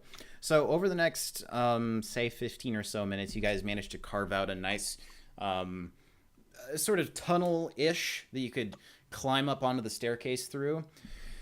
And it's still very hot this close to the fire, but you've managed to like weirdly push it out of the way, and it's just, oh, that's fun. It's just kind of sticking in space. Just these stuck flames around you. And you manage to sort of get onto the stairs and start to work your way up. Is there anything you guys want to do down here before you go up to the next floor? Was there anything else in that case with that cloak? There were several other cloaks and garments. Oh. I want to check what those are, because if we open the case, we have might a as well book, as we have a book which ensure the lists. safety of the other items that were in there. Let me just take. Gotta make sure they're safe.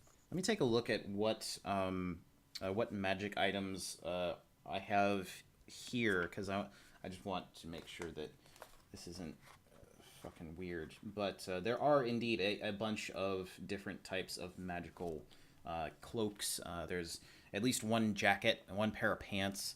I got my clothes are now 100% ruined. My shepherd's clothes.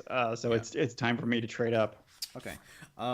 So on the bottom shelf, there's a list or a row. There's only 3 of them, but there's 3 pairs of shoes and boots. There's one pair of like high boots that they look like they'd be very, very form-fitting. There's there's a pair of what almost look like velvet slippers with some very fine embroidery on them.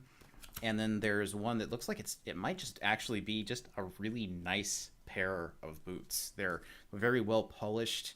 They almost look like something you'd wear as like part of a dress uniform or something. Then above that, there is only actually one pair of pants, and it looks like they might also be part of the same uniform. Then above that, there is a coat, which seems to go with that sort of uniform thing. And you can see above that there's a shirt that goes along with it as well. But then there is what looks like almost like a leather jerkin or something like that, that has small studs that don't actually look like they would be defensive by any means, but they're across the entire thing. And it looks like it's a very well crafted garment. Wouldn't cover very much, but it looks like it might be some sort of magical item. You could look through the book if you wanted to.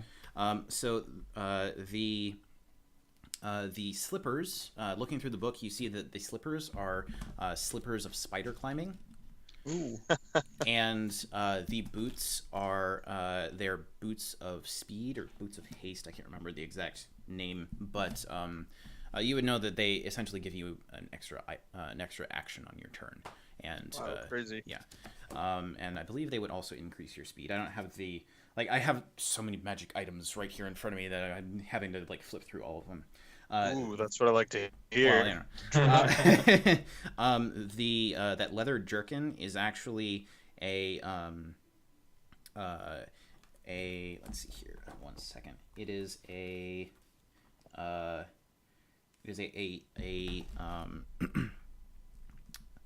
one sec. I have it on this list. I'm sorry. No worries. It is a jerkin of eyes. It appears that each of those individual studs actually allows you to see in all directions around you. Creepy. I like it. And then there are various different cloaks of different descriptions. There's a a robe of scintillating colors, which as you look at it, you can see that it has various different like sparkly patterns, and as you look at it from different angles, it kind of looks like one of those cars that has one of those weird wraps on it, where from different angles it looks like different colors. You can use it to display different dazzling hues until the end of your next turn. During this time, the robe sheds bright light in a 30-foot radius and dim light for an additional 30 feet. Creatures you can see have disadvantage on attack rolls against you, blah, blah, blah, blah, other stuff. There is a robe that looks like it has various different patches on it, embroidered patches, which is listed as a robe of useful items.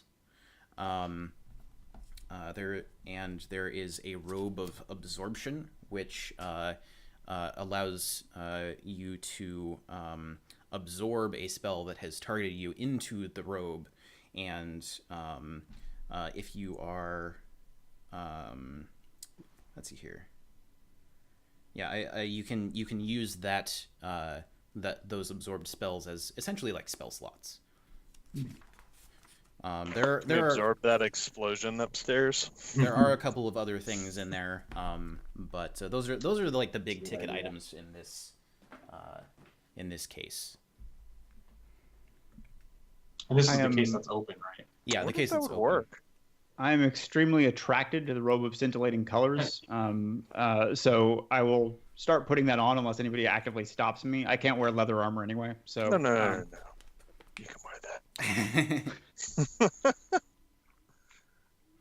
I'm really curious to know about that robe of absorption, like if that would work on absorbing that explosion upstairs. I don't know how that would work though mechanically. You could try it out if you wanted to. Yeah, I just got this thing about like me and dying and Well, I'll take it regardless. All right, cool. We're in a place of lots of crazy magic. It might right. become useful later. Sounds good. Slippers of spider climber are totally going on me. All right, cool. All right. So you guys take your various items and start working your way back up the stairs. And do you want to just go up the stairs around the explosion now? Yes. All right, cool. Who is going first? What's the order here? Because you're all kind of like climbing around through this like very burning hot explosion that's frozen in air. I'll go first, just like kind of patting the walls of the tunnel that we've made, pushing little bits as we go. Okay, cool. Who's next? I guess probably me. Okay, cool. Yeah, I'll take up the rear. Yeah, Taylor bringing up the rear. All right, so climbing through here and up, it's a bit of a tough situation to get through, and Taylor, even with this robe of resistance on, you do notice that as you get really close to these flames, it starts to like singe your hair just a little bit. It's kind of like tough to get through there. It's almost like an obstacle course, but you guys all do manage to get through with only minor, like, brushes with. It's almost like, I almost touched a hot pan or stuff like that. But with only minor little burns and such. Going up, you find yourself in another room, and Tom, do a perception check for me. 3. Just because of the fact that the explosion is so intense up on this second floor, it's tough to get a read on what's going on. It, like, as soon as you poke your head up there, it's just like, oh god, there's so much heat. And you manage to work your way up there. It seems like a lot of the explosion is taking up most of this room. And it seems like the source of the explosion is just above this room. So it's like the sphere of the explosion expanded outward into this room and the room below, the library below. You can't even tell what this room used to be. There's so much debris flying through the air that's just kind of hanging there that you can't even tell what this room used to be. It looks like it might have had some sort of large wooden furniture or something, but it's so torn up that you can't even see what it might have been before. The staircase in this room is completely engulfed in flames, and it looks like the edge of the explosion is maybe 10 feet from the wall and takes up a good 2/3 of this room. Oh man.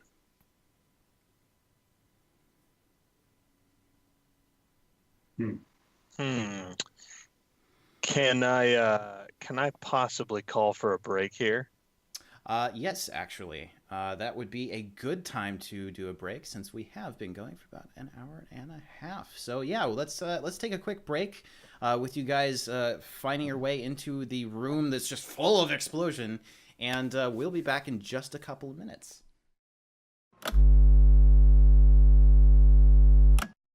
All right, so we're back from our little break, and we're gonna actually just continue some discussion.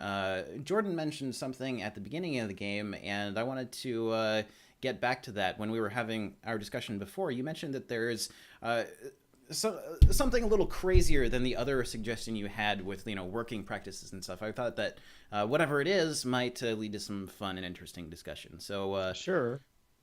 Yeah. Well, narrative is one of my disciplines, and I spend a lot of time on the story parts of games that I touch. And one of my favorite tools, although it's a little bit apropos to D&D in the sense that you can lose your life into it. It's kind of a cursed item as well. Is tvtropes.org. Oh boy, yeah. So it is a website which attempts to map and name all of the recurring kind of universal themes and archetypes that you see in pop culture forms of entertainment. And as a writer, it can help you identify the patterns you're about to fall into, what they're called, what else they occur in, and ways to sort of intelligently subvert or kind of pervert those tropes in a way that that hopefully will present the old as new again, which is all you can really ever afford to do. The people who maintain it are only a little snarky. The general vibe of the site is positive and identifying, but not judging. There's judging going on in the forums and stuff, but that's not, the kind of main bulk. And so you can go on there and sort of take a look at, and also if you've worked on anything, you can look at their page on your game or your movie or whatever, and it's always a real hoot. So I recommend it for writers because it for one, it sort of makes you accept the fact that there's nothing new under the sun, and it gives you convenient kind of shortcuts to discuss the kinds of patterns that especially nerds tend to fall into over and over again. Yeah, actually, that's a really good suggestion. And even as somebody who's just like a visual artist, I find that going to TV Tropes is an interesting sort of exercise for me because they have a tendency to describe things that I have found myself doing in, maybe personal work or stuff that I'm working on at my job. And it's always interesting to see the way that they're described and then how those relate to other pieces of media and stuff. And those are actually things where you can actually get a lot of inspiration from it. You can take a look at these tropes and stuff, and this is useful for a lot of different areas of not just our industry, but film and books and comics and stuff.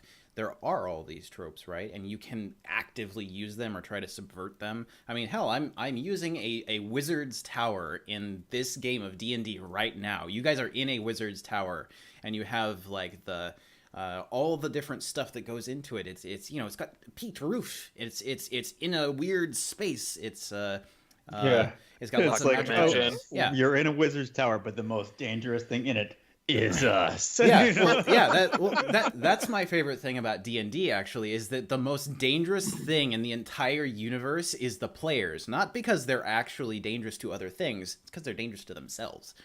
But that's a great thing about going to sites like TV Tropes, and it's a great way to sort of incorporate all those different things into whatever you're working on. Like, I'm sure, actually we were talking about something similar with this, Taylor, you were talking about these types of things when you mentioned, like, using Diablo and using all those, magical items and chests and stuff. Those are tropes that you see in video games and movies and all kinds of things, and you can use them, right? They're useful tools. Absolutely. I definitely agree with that. And it's so funny. I catch myself reading TV tropes like all the time. So as soon as you said that, my eyes kind of like lit up. Yeah. Oh man, there's so many of them that are so perfect too, that just fit like that. Fighting games is like a big thing. I love fighting games. I think you can like see my stick back there. every single fighting game is just tropes on top of tropes on top of tropes, and it's you can like identify the players like so easily by the tropes they fall into. They always pick the same types. It's like Small But Mighty was one that I remember really particularly, and that's just like, you know, a tiny character who's like super strong for no reason other than yeah, really funny that you brought up TV tropes, but I think that really fits in with what we're talking about. And I mean, it helped me. It was around when I was writing BioShock 2, and I remember like when I was coming up with the character who you'd be speaking to the most often. I was affably evil is a TV trope, and I was like, I'm going to have him embody that. He sort of has this gentle Georgian accent, and he has no interest in hurting you in particular. But if your interests in any way conflict with his, you're doomed. And it's like that's, and when I had that phrase in mind, it was something that I could easily summon when I needed to. Mm-hmm. Oh, it's a good thing though, because you know, we were talking about this on another episode about doing things that are familiar. But at the same time, you're making your own spin on them. You know, it's okay to do stuff that's familiar, right? Because people can relate to that. People can relate to things like fan art, and people can relate to all these different tropes and stuff that they've seen. And the fact that they can relate to them means that the barrier for entry is a lot lower, right? Yeah. To quote the name of the rose, it's sublime recapitulation. You know, it's that quote in that movie is not casting it in a particularly flattering light, but the idea being that myth recurs. You want to see that ancient and primal thing that some part of you identifies with continually renewed, continually refracted and turned into a new and pleasing shape. And I don't know. I think as long as you are aware that it can be like nails on a chalkboard if you see the exact thing rubber stamped. You can acknowledge that people also want a certain familiarity. Dungeons and Dragons wouldn't be exploding in popularity right now if there wasn't that desire to come home to some of these themes.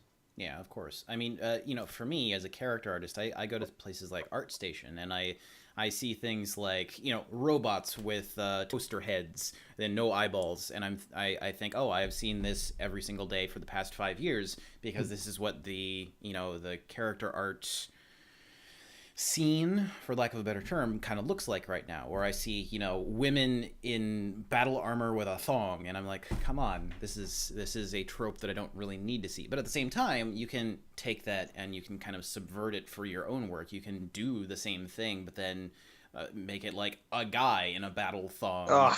That is exactly what I was hoping you were exactly. And that can actually be a really fun thing. There's nothing wrong with using these tropes. And this is totally something. Play that character. Yeah, exactly. And this is something that we all use in all of our work, whether we're, you know, visual artists or writers or designers or anything. We have to take tropes and do familiar stuff with them. Wait till we get upstairs and that fireball strips all the clothing off of your character. We're suddenly going to see that all along. Yeah, you were wearing a battle thong. Yeah. Plus two battle thongs. Warrior. Yeah. Turns out we all wore the same thing. Oh, yeah. Oh. Plus, God, isn't it awkward when you're all wearing the same outfit? plus 2 battle thong of seduction. Well, yeah, there we go. And you know, this all comes around full circle to a lot of questions that I've gotten from, say, students who talk to me about fan art or copying other people's stuff and putting your own spin on it. It works, right? Wow. Can I ask you a quick question? Yeah, Xavier, sure. About specifically the toaster thing. I want to know what's going on there. Oh man, this is a longer discussion, but it essentially boils down to there are a lot of people who years ago somebody came up with this cool idea to make a character that had like a mask or a helmet or something that had no eye holes, and presumably it had some sort of technological component to it where they could see out but they had full armor. You can see stuff similar to it in like Metal Gear Solid with the Cyborg Ninja. He's just got the the round thing and little slits. Little eye hole. Yeah. It goes back a really long time, but people have just beaten it into the ground with just how over the top it is. There was even some concept artist who just called himself Mr. Concept Art, and he just copied and pasted pictures of toasters and soldiers and just put a toaster on their heads and like added lens flares and chromatic aberration. He was like, this stuff's awesome. But it was like a send up of that trope. But you know, I personally hate it just because I've seen it so much. I thought it was really cool the first couple times I saw it, but now I'm just like, can I see something else now? But yeah, that's just me. That's just my personal preference. And a lot of people will completely disagree with me that it's, you know, cool or not cool or whatever. But yeah. I think I know where you stand then on the Kane Hurst armor from Bloodborne then. So. I have not actually gotten that armor yet, but I'll take a look at it. My little yes. Kane Hurst tattoo real quick, and I'm just going to drop that in there. Well. All right, that was it. That was all I wanted. Now that we've successfully diverged from our little discussion and stuff, let's get back to the game, shall we? Shall we get back into this? So over the past couple hours, you guys, maybe not even couple hours, probably only like half hour, 45 minutes, you guys managed to work your way up this wizard's tower. It appears that there has been a massive explosion on one of the upper floors, and working your way up through here, you acquired some magical items to try and help you through this weird circumstance with this explosion that's just sort of frozen in time. And coming to this room that you are now in, sort of tunneling through the fire, you are now in what appears to be a room that is almost completely encompassed in this explosion. And the stairway coming up here is fully covered by fire. You can see where the staircase is supposed to be. It's right above the staircase you just came up, but it's completely covered in fire. This room it's a large round room. Judging from the little you can see, given that about 2/3 of it is covered by just flames and smoke, it appears that this room is maybe 60 feet across and round. It's a very large explosion, it seems. And the epicenter of that explosion is off on one other side of the room, and it looks like it blasted through the floor. So, what would you guys like to do? I'd like to take a little water from my water skin and put it on the remainder of my old crappy peasant clothes, and just sort of push that waterlogged kind of like fist of cloth into the edge of the fire and see if it produces steam, see if it like carves better than just our mage hands did. Like I'm interested in like what is the interaction with water and a static explosion. As you go to do this and just kind of dip your hand into it, you do feel a lot of that heat radiating off from it. And you do hear some sizzling as the water starts to evaporate. As your hand pushes through, steam does indeed come out and sort of like push through and out of the flames, and it goes up as normal as you would expect. Does it leave any kind of divot? Or... Yeah, it does indeed leave a divot, and in that area there is. It almost looks like it extinguished some of the flame. There is now like a kind of patchy black hole in that area. I say to my companions, how much water do you have? Humans seem to carry a lot. Are you referring to our meat sacks or our water skins? Good question. I'll take any moisture I can get. I'll pull out the 5 water skins that I have and just kind of like throw them in. Well, I guess we have a bunch of alcohol too, right? You do have a bunch of alcohol. I say, come with me. And I don't tell you not to use the alcohol because I'm an idiot. But what's the worst thing that could happen? It's liquid. And like I rush, like not really waiting for anybody to agree to come with me. You can see that I rush back downstairs, and if anybody follows me, I'll tell you what you see when you get there. All right. So are you guys gonna follow him or stay where you are? I'll follow him. Okay. Yeah, I feel like we need to make sure he's safe. He's like a puppy. So you should not be left alone. So you get downstairs, and like in my shining new robes, I'm like full on like squatting on the bed and squeezing out my water skins onto the mattress. I've thrown the blankets to the side, and I'm trying to soak the entire surface of this mattress in water. Oh, that's a good idea.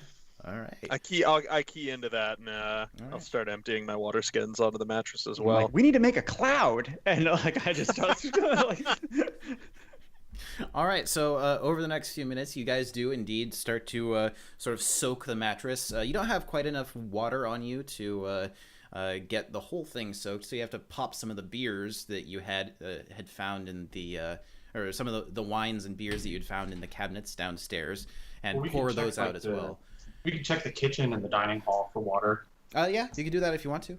Is it going to go into the mattress though? Because the water skins we brought with us. The stuff that we're getting water from here is going to be like static, right? As far as you know, yes. Okay. What if we pour it like into the air and create this giant ball of water, and then just push the ball of water with the mattress into the fire? You ever see astronauts try to wash their clothes? Yeah, exactly. Oh my god. You gotta like mash it in there. Yeah.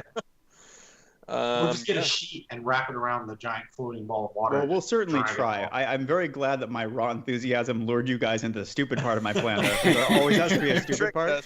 And the stupid part is that we should have done this at the top of the stairs. As a player, I know that. But now we have this super heavy mattress. Oh, I wonder how... Has weight been functioning the same here too? As far as you can tell, what's been happening with all of the items that you have procured is that they seem to have the same mass to them, but not the same weight to them, because they have the same weight when you're like trying to pick them up, but then they just kind of like stick in the air. So you could push them down. So the question is, what happens with a thing that wants to float, wants to be anti-grav, but it's full of water that we brought that wants to be... You don't know yet. You haven't tried to pick up the mattress. God. Let's start. Nimbus is not smart enough to have worked out that potential part of the problem. So he's just finishing like all the water that he brought. So are you guys trying to get water from the kitchen like you were talking about? Yeah, I think we should check for it. Okay.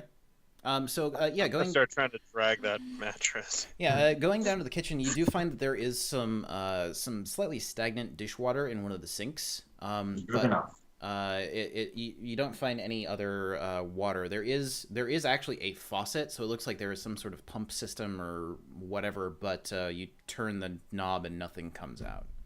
Is this dirty dishwater like in a bucket, or is it like in the sink? It's like in there's like a metal sink, and it's just kind of sitting there. It looks like there's maybe like two or 3 gallons. All right, I'm just gonna find the biggest pot that I can and just like scoop it up. Okay, yeah. You managed to scoop up most of it and put it in the pot, and it's a little bit weird because as you're scooping it up, it's just kind of like sticking in space, and it's not like flowing around. It's just like wherever you leave it, it's just there. It's very bizarre. I'll go back up to them. All right, cool. So you start carrying this pot up, and it's almost, you have to like hold it sideways to actually get it up the stairs, because it's like it just wants to like go wherever it was and just stay there. But yeah, this is very on theme for Dungeons and Devs. It's not anti-gravity. It's not the space station. It's freaking Unreal Ed. Yeah. It is essentially like that. Yeah. So yeah, you bring it up there, and trying to like pour it out, you like go, and there's just a pot shape of water in the air, and as you go to let go of the pot or like put it down, it just kind of like sticks in space. There is now a like roughly half the pot's size cylinder of just water there. It's a little bit murky, a little bit kind of like gray and foamy.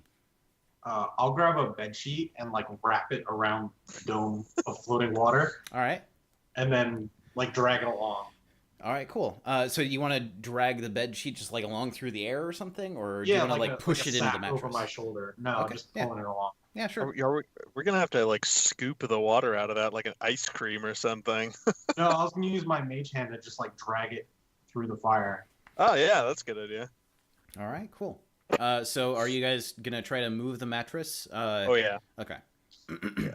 So I'm big strongman, so I should be able to handle that. Is Jordan? Are you gonna try and help? Oh yeah, I'll use the help action to give him advantage on his strength check. Okay, yeah, sounds good. Oh, God, you're my best friend, man. Let's see. I got a 20. Yeah, you managed to lift it up. The parts where you guys poured water onto it are really fucking heavy. It's water. It's a mattress full of water.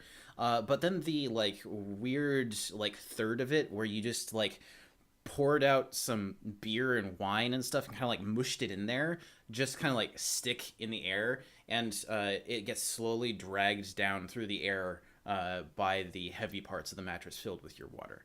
But This is the ultimate waterbed. yeah, you do manage to like sort of like drag it up the stairs and drag it up and just like Luckily, that third of the bed is essentially weightless for you, so it's a little bit easier going. So you just want to like push it. Push it, yeah. Okay. Yeah. Behind it.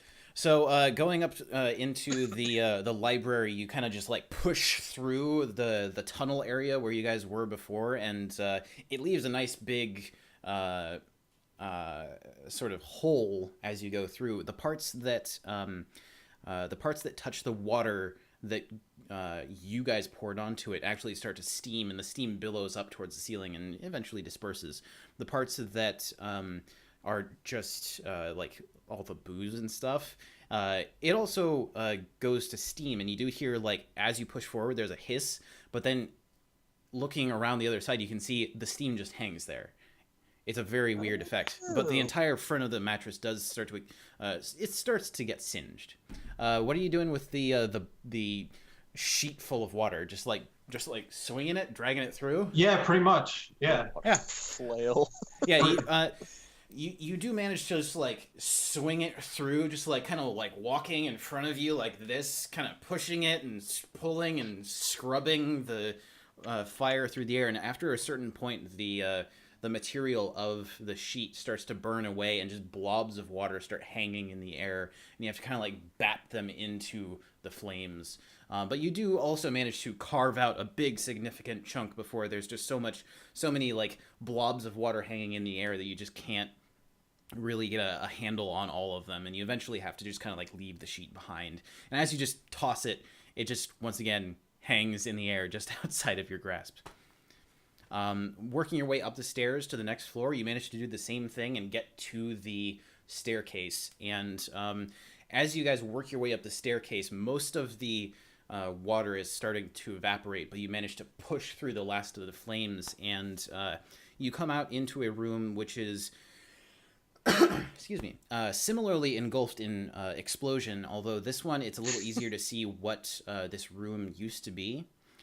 This was a laboratory. You can actually see lots of glassware beakers, various different like Bunsen burner type objects and stuff, lots of bottles in racks along the wall of various colors and consistencies. And there are just shards of glass and all kinds of things just hanging in the air. You can see that there are occasional spots where, like, something hit something else that was flying through the air and shattered around the outside of it with just, shards of glass hanging there, almost like a comet heading towards the sun. So like in one place, there's actually just like a rock that looks like it was being used to hold down some papers or something in case of wind, and blasting around that is a vial which contains some sort of kind of greenish liquid, and it's just shattering around it and just hanging in the air like that. So what are you doing? Urge to walk up and just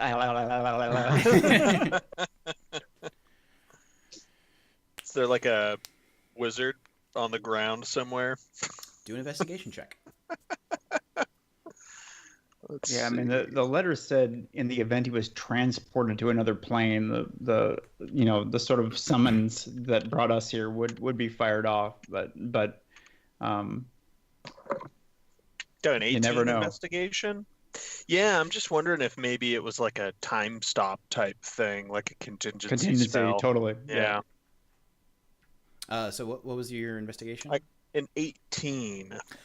You don't actually see a person of any sort, although one thing that you do see is the shape of a person going like this with this shape is made out of shards of glass and other material, which they look like they're hanging in the air, and it's sort of going like this.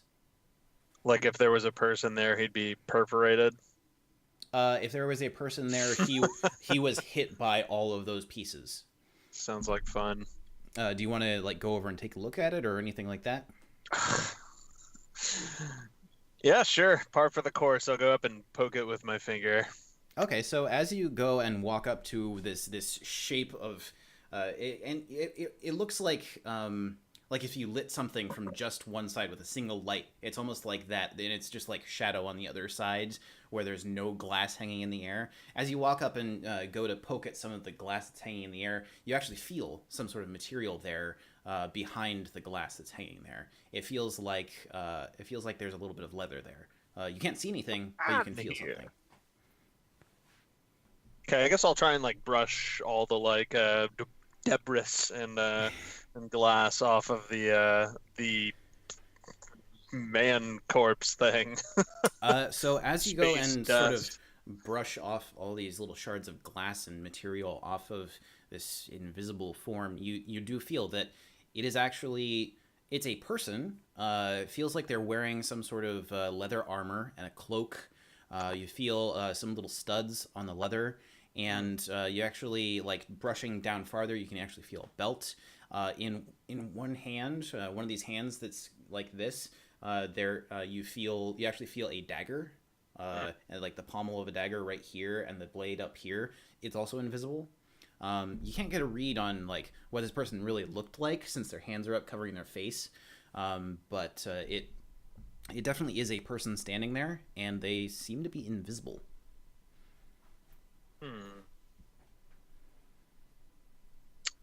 Can I grab and move this person?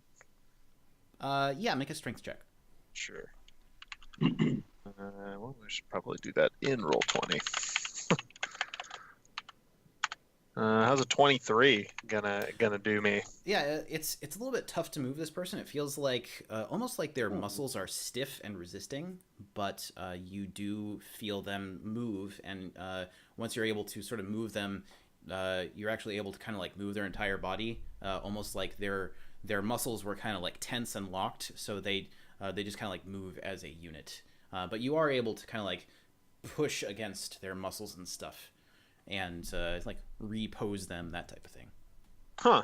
Okay. I think what I'll try and do is drag him over to where the rest of the group is, my fellow hardy adventurers, and see if we can use best friend anyone's touch. What does this look like to us? Is he just grabbing at nothingness? Essentially, yeah. You can see that he was brushing some of the glass and stuff away, but it looks like he's brushing the glass away from just nothing. Did we observe any particular stasis, absence of wind, outside with the grass and so forth? How far did the stillness seem to extend, or was it not clear?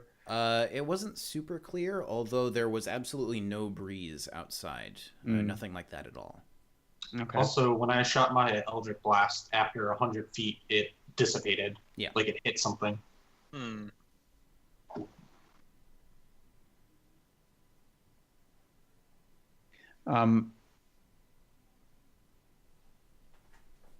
We could try taking him outside, I say.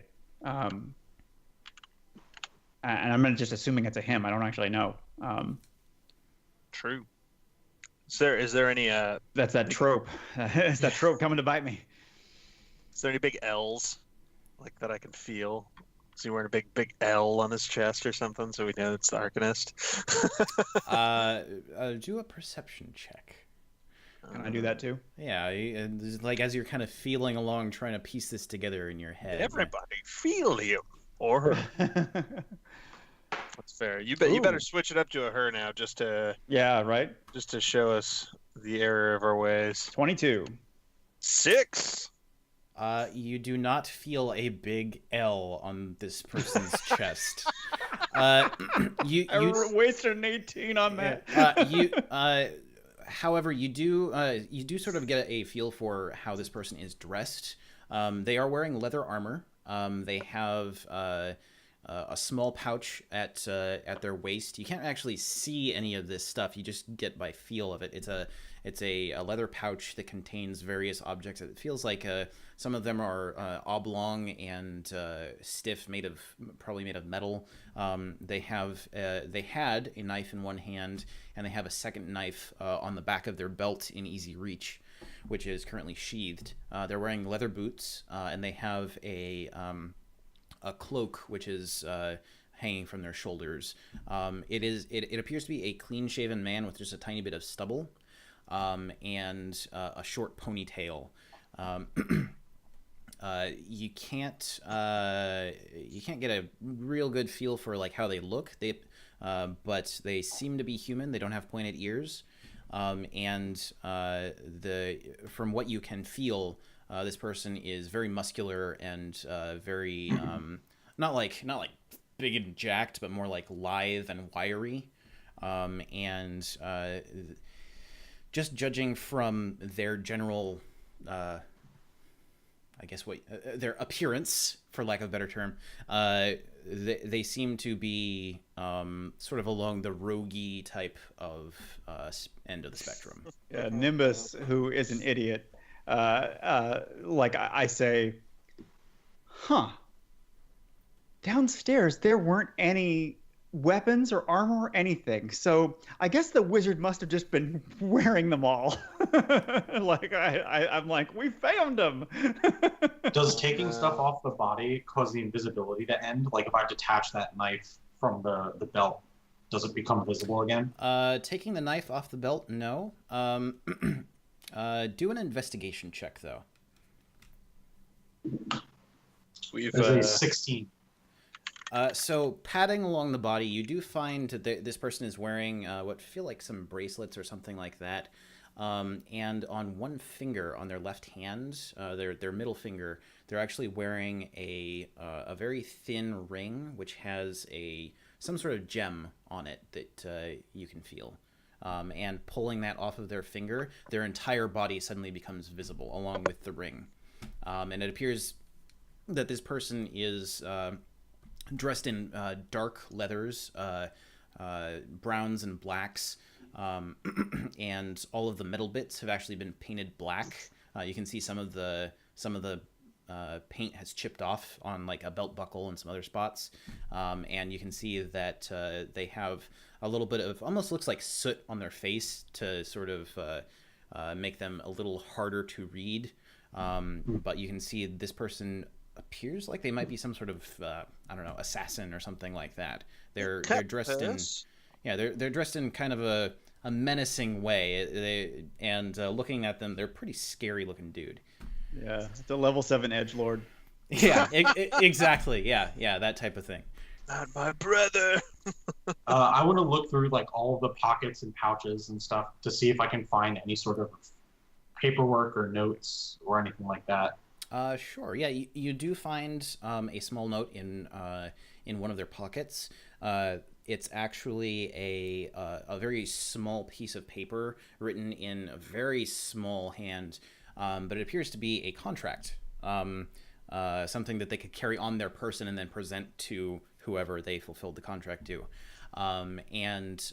It essentially outlines exactly what they're supposed to do, which is to find and steal an object from Arcanist Lem. And this object is a crystal, which is apparently to be found in Arcanist Lem's laboratory. It doesn't say what the crystal is meant to do, but it is there is a reward of 6,500 gold for retrieving the crystal. Does it say who it's from? It's just signed with a V. Should figure out who that V is and find that crystal. What should we do with this guy? Yeah, clearly we've saved the wrong person. Is there any other more Arcanist-looking, invisible, shadowy things in the room? Going back up there, you can't actually see any other people in the room.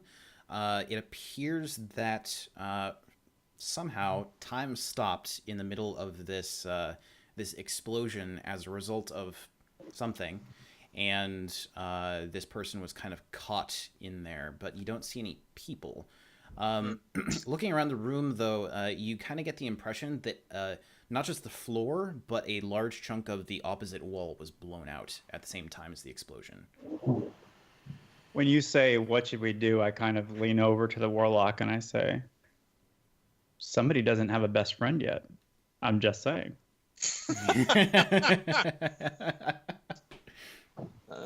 Up in the top room, kind of make a perception check to look around for, any sort of crystal object or something. Yeah, once it becomes clear from the contract, because I can read, once it becomes clear from the contract that this is probably not the wizard, I start, looking around for either the crystal or possibly a portal, that kind of thing. Like I come from the higher planes, and so I'm aware of that concept generally.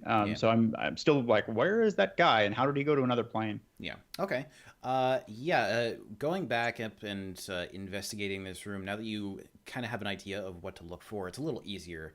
And looking through the room, there are a number of crystals, although none of them look particularly significant. Most of them, like you would know a couple of them as being crystals related to things like scrying, and they actually have little labels on a lot of them. However, just looking around at stuff that's kind of like flying through the room, there is a crystal which is sort of hanging in the air just inside the surface of the explosion and flame. You can see it's there sort of glittering, and it has a very slightly pinkish glow coming out from it. Yoink.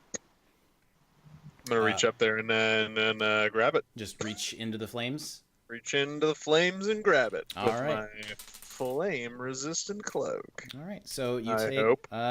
Yeah, that is only one fire damage. I give you a I thumbs will up with a take it. fully functional mage hand. I don't want to know what else you can do with that. So as you reach up and grab this crystal, aside from the burning sensation, you also feel that the crystal itself has like a very different type of odd warmth that immediately goes into your hand. It's an odd sort of tingling sensation that spreads out down your arm. As you grab it, your hand slightly just happens to turn a little bit, and everything in the room shifts slightly. Is this a neurotoxin? Okay. Do a perception What do you mean by check. shift? Yeah. Do a perception check for me. Okay. Yeah, I don't see anything. The room. 7. The rest of us capable of making that perception check, or does it have to be the person who's holding it? You guys would be watching as well, so both of you do perception checks as well. Alrighty. Dang, I cannot roll low on perception in particular. 21. 15. 15. So with a 21, you actually notice that as he's pulling it back to kind of look like this, the entire contents of the room that are still kind of hanging in the air actually go back in towards the explosion, and the explosion seems to shrink back, and he turns it in sort of a counterclockwise direction, and everything just shifts back in. It's the time crystal.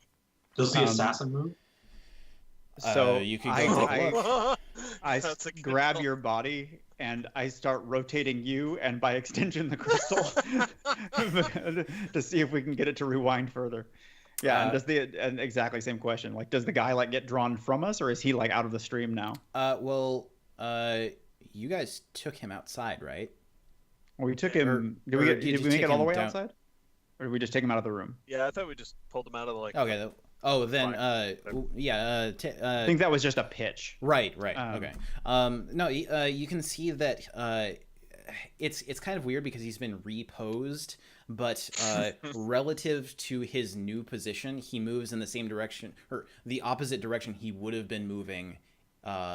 If he is on the floor on his side, he actually moves up from the floor a little bit. It seems that all of the little bits and bobs that he has on his body go in the opposite direction, I guess, relative to what is that, like model space? He goes in model space. He moves in the opposite direction he would have been being pushed. What happens to the note that I'm holding?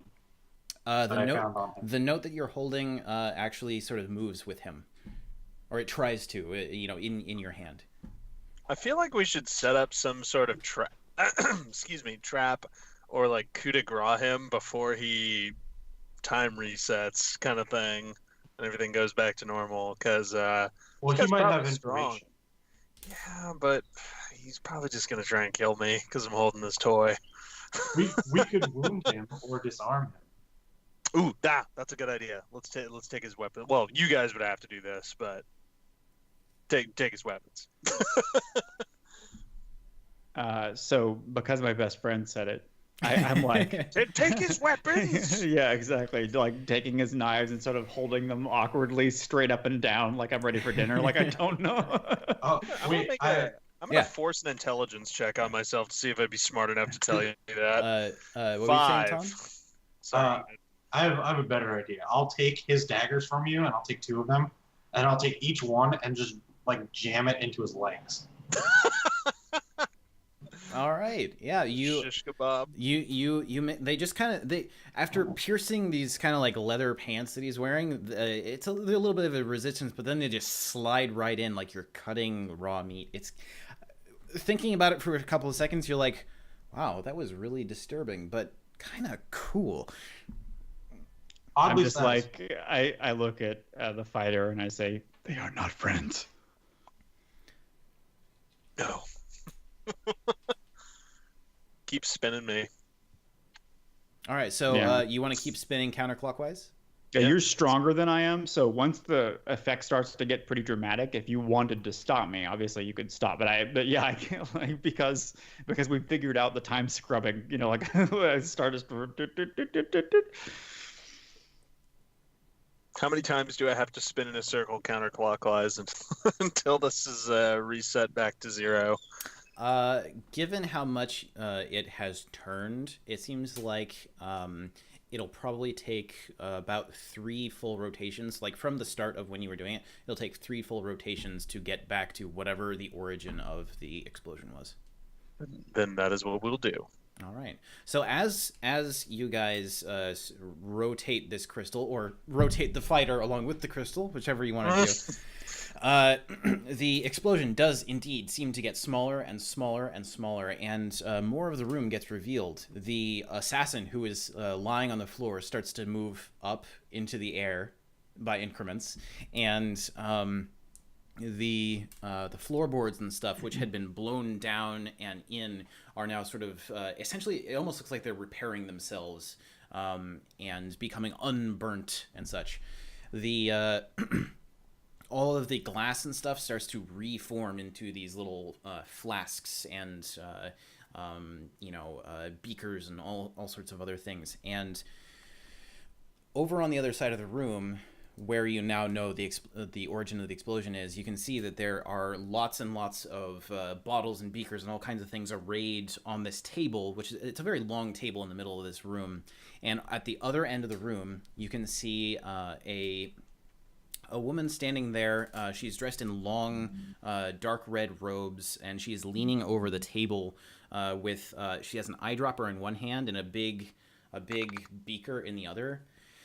And it appears that as this is happening, like as she is dripping stuff into the beaker, or it's going back up into the eyedropper, the explosion sort of shrinks back down into this container.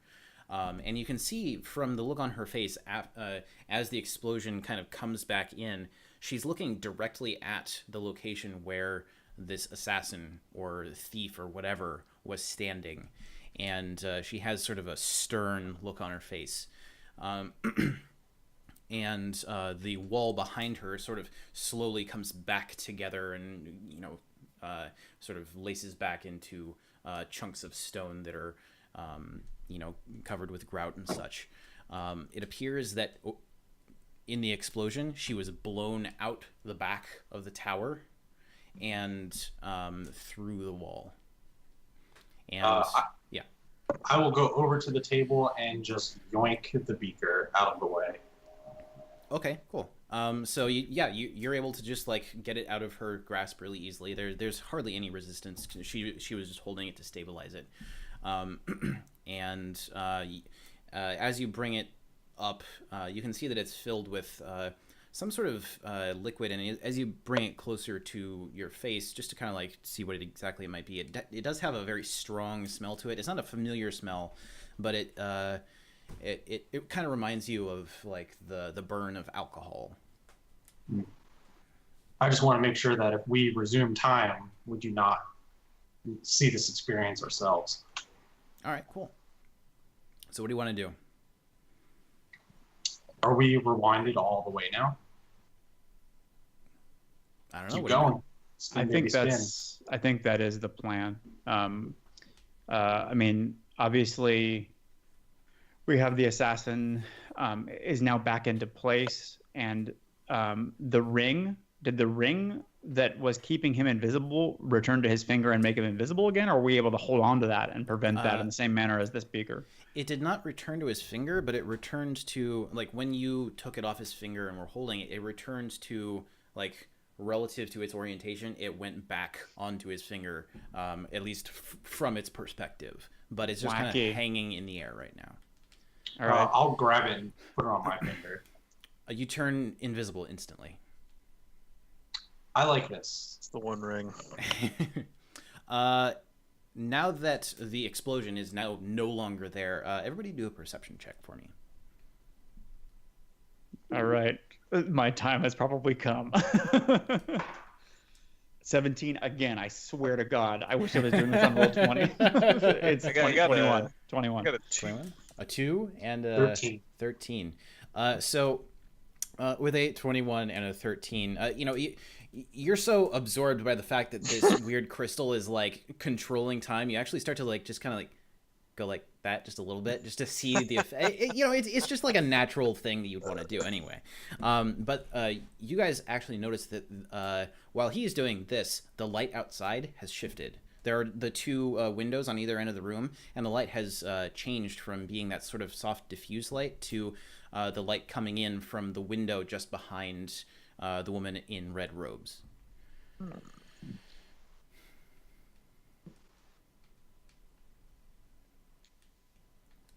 I'll go over to a window and try and get a better view of outside to see exactly what has changed. Okay. So going out and looking out the window, you see the tops of trees, and off in the distance you can actually see the walls of Vilmire, the city that you are used to living in. It appears that you're maybe a good 4 or 5 miles away, and you're in the middle of the forest, which is right around that area. The forest is to the west of Vilmire, and it's separated from the city by a large expanse of open fields. But then the forest starts, and it appears that this wizard's tower is in the middle of that forest. Has she resumed moving, or has she remained static? No, she has remained static, it appears. And actually, looking out the window, it appears that to a certain radius outside of the tower, none of the trees are moving. But then after that, there is a slight breeze that's moving some of the trees. I guess just keep rewinding.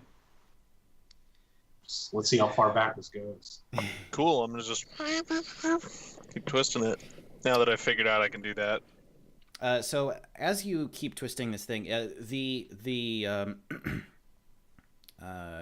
this thief guy starts going through all sorts of weird motions, and it looks like he keeps like bumping into walls and stuff as he is making like walking motions and sort of like creeping along the wall type motions and stuff. And you start to get the idea that, this was him walking up the tower. Meanwhile, while this is happening, the wizard at the far end of the room from you, she goes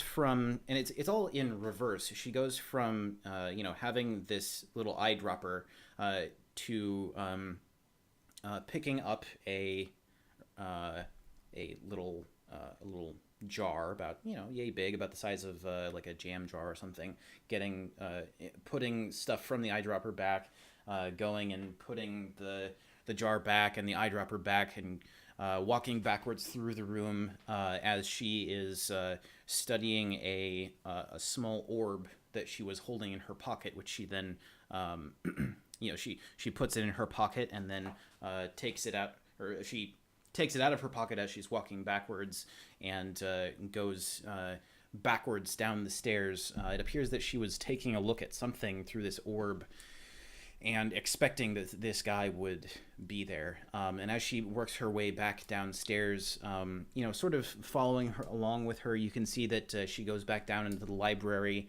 and continuing to rewind. You can see that for a while she was just reading a book, and then she pulled out an orb and started looking at it.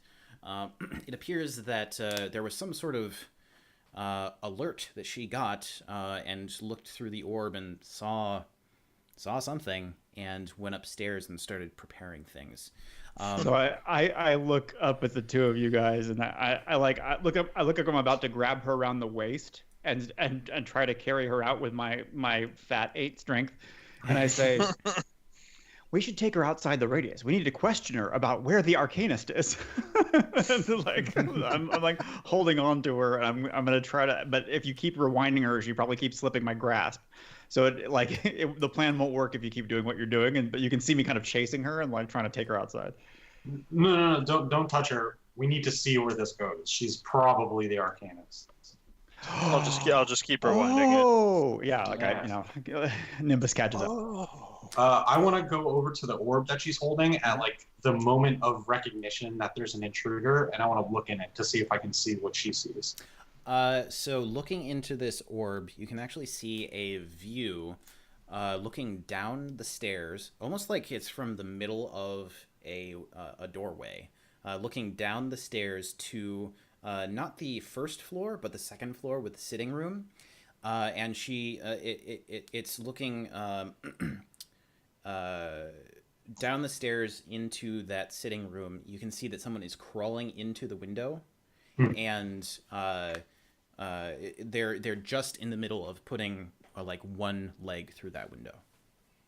Is it the guy that we found upstairs? It is. It's Geralt of Rivia.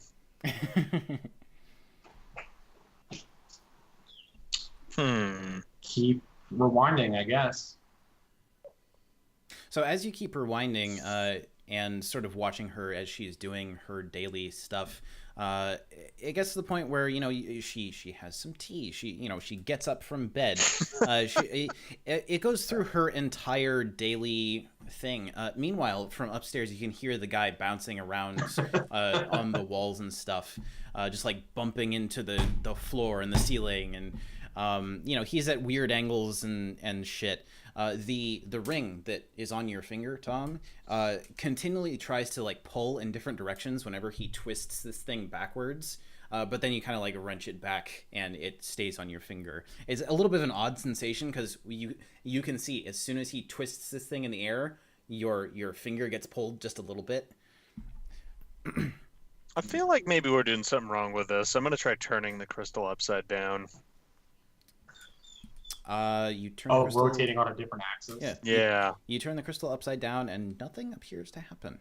We're basically doing the fast forward and rewind right now. We got to find the play button. Yeah. I say we destroy it. We came from outside. Look, and I point, and you can see sort of normal cloud and tree movement, outside the radius. Bring the crystal outside. I'm a genius. Okay, yeah. So you wanna just walk outside with the crystal, essentially, and the lady. Yeah, okay. I definitely will not leave without her because now that they've told me that she's probably the Arcanist, I'm doubly interested in pulling her out of this radius.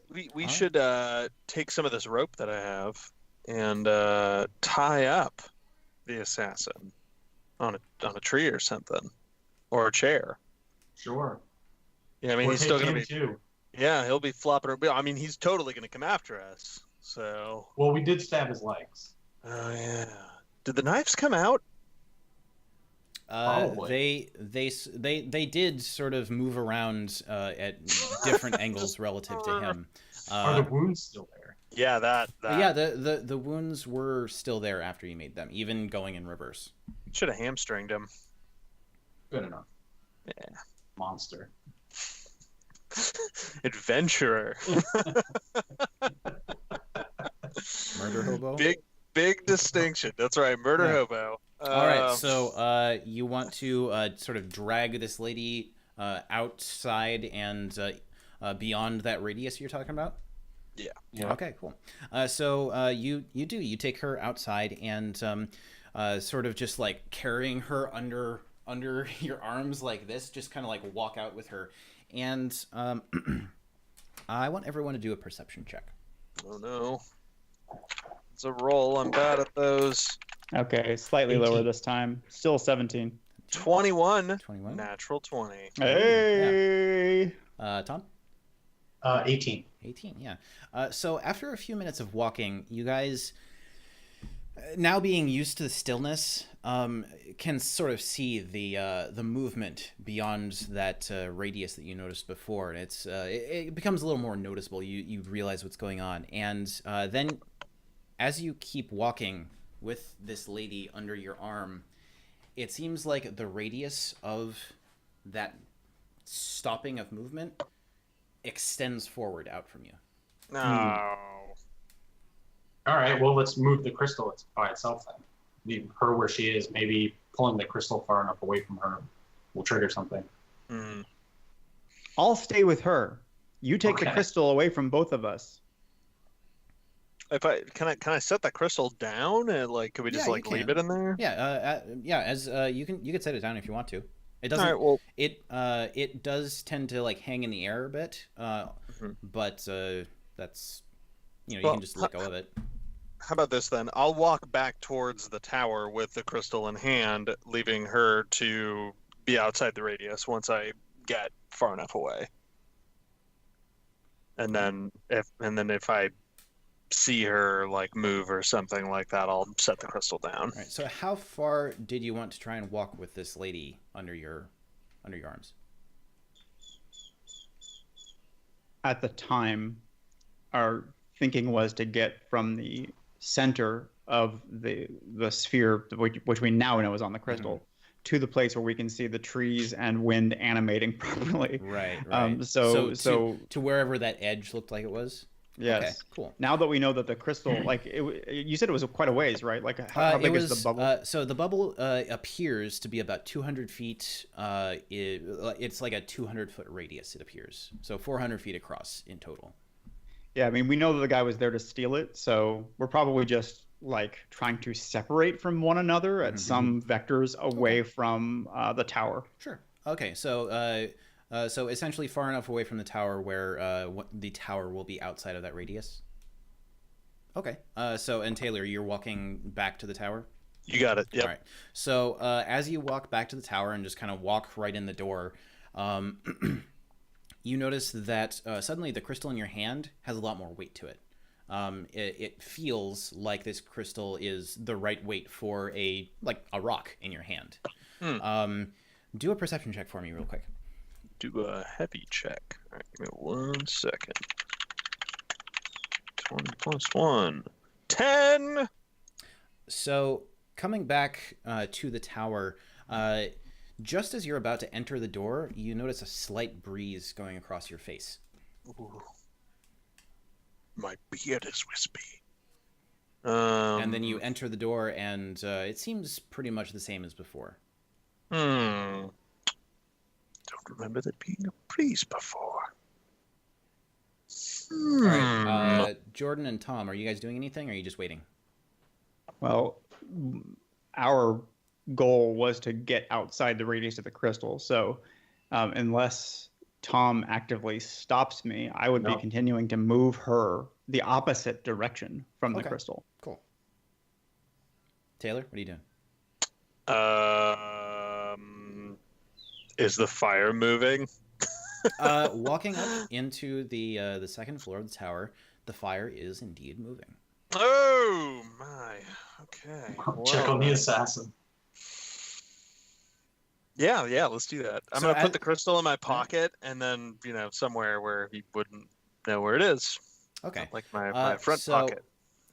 As you're doing this, you guys notice that as he sort of disappears into the tower, after a couple of minutes, the body of this woman that you're holding starts to move in certain ways. It seems like she is taking steps, or not entirely taking steps, like taking half a step and then moving backwards, going forward and backward, and going through whatever part of her routine she was in at the time. It seems related to the movements that the crystal is doing right now.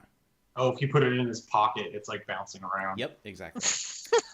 And walking up to the room where you guys left the assassin or thief or whatever, you walking up those stairs, you hear a moaning, like a oh fuck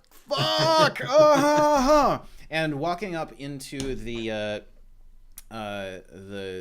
laboratory, you can see him laying on the ground with knives, like knives in various locations in the room, and just holding his legs. They're bleeding profusely. It doesn't look like he's gonna bleed out, but there is, there's a little bit of a puddle of blood under him, and he's just like, fuck, oh, ah.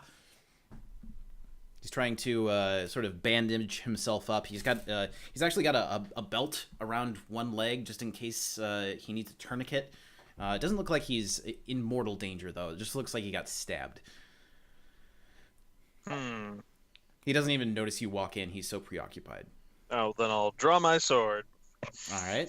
You draw your sword. And I'll say, "Stop right there, criminal scum!" And see what his response is. He stops moaning for a second. He looks up at you, he's startled, and he's like, "Ah, what the fuck? What the fuck, man? What's going on?" He's fuck. seen some shit.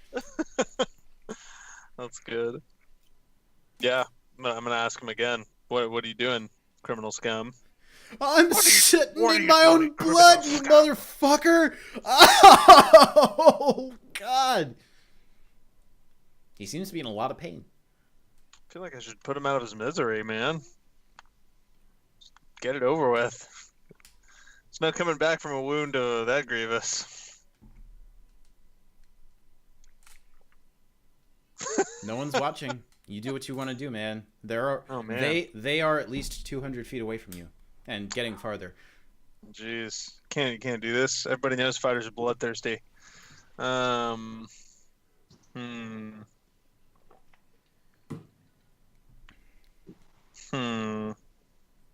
I don't know that the other person's woken up yet or not, right? You are not currently aware now. Okay. What happened with the rest of the explosion up there that went back into its beaker? It essentially or whatever, went right? back into the beaker, and the beaker is now just sitting on the side of the table.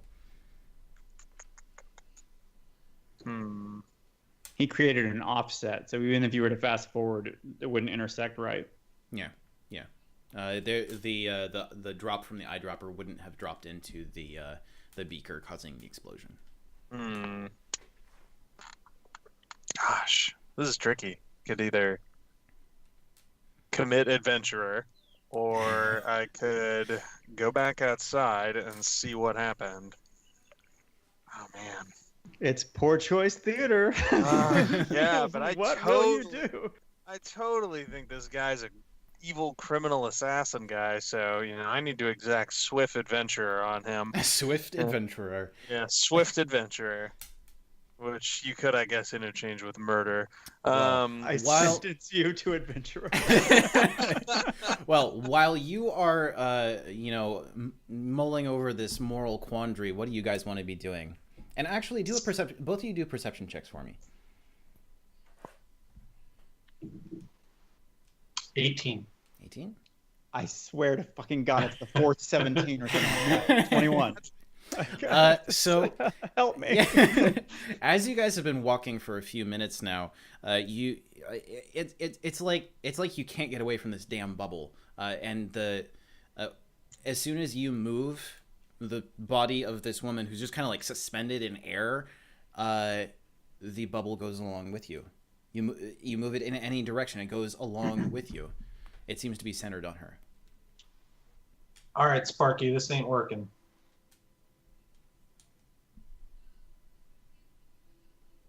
What do you want to do? I think we should take her back to the tower and spin time forward back to the explosion. Since I've moved away the beaker, maybe the explosion won't happen. I say, okay, but when we made time go forward before, nothing moved when we stopped. Do you know how to wake her up once we make it go forward far enough? Or do you think she'll wake up by herself? I have no idea.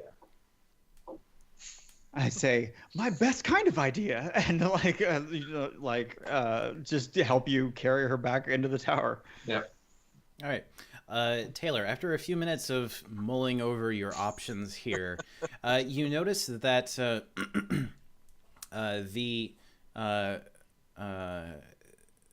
the surroundings, something's just off. Something changes, and then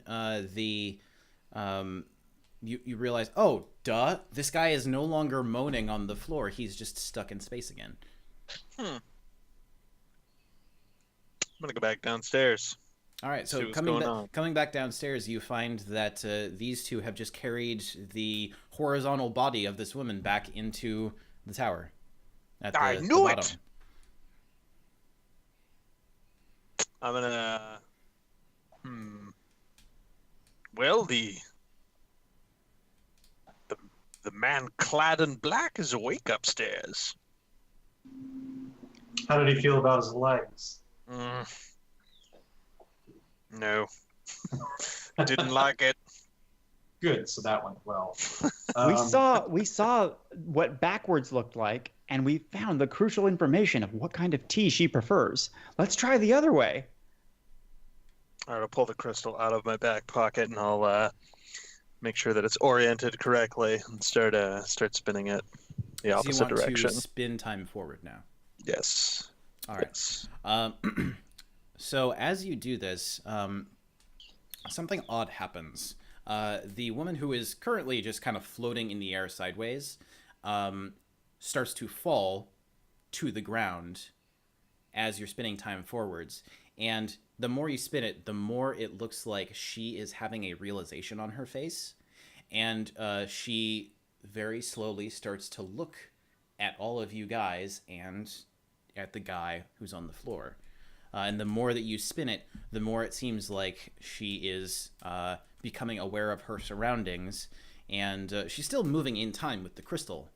But she's like sort of getting up and looking at all three of you slowly as you spin this clockwise. Interesting. What if I give her the crystal? just reach out and put it into her hand, yeah. You reach out and try to put it in her hand, and it just kind of like hangs there in the air right in front of her. But is it recognition? She does only she see it? Well, she only she does look at the crystal as well, but she only moves when the crystal moves. Okay, what if I spin it from the top of it and like try and pull her hand to it? Her hand is pulled to it, and she as you're spinning it and you're looking at her, she looks at you and at the crystal in her hand, and she gets this like sort of hopeful look on her face, but she isn't actually able to grasp it or do anything unless it's moving. Have we spun it forward enough where we would be back at the point of the explosion? Yes. Okay, so we're past that. Yes, and the guy on the floor, he is just like rolling around in pain. He's not even doing anything. He has wounds on his legs. Looking through my gear here shows that I have a hammer. I'm gonna pull out my hammer. And All I'm right.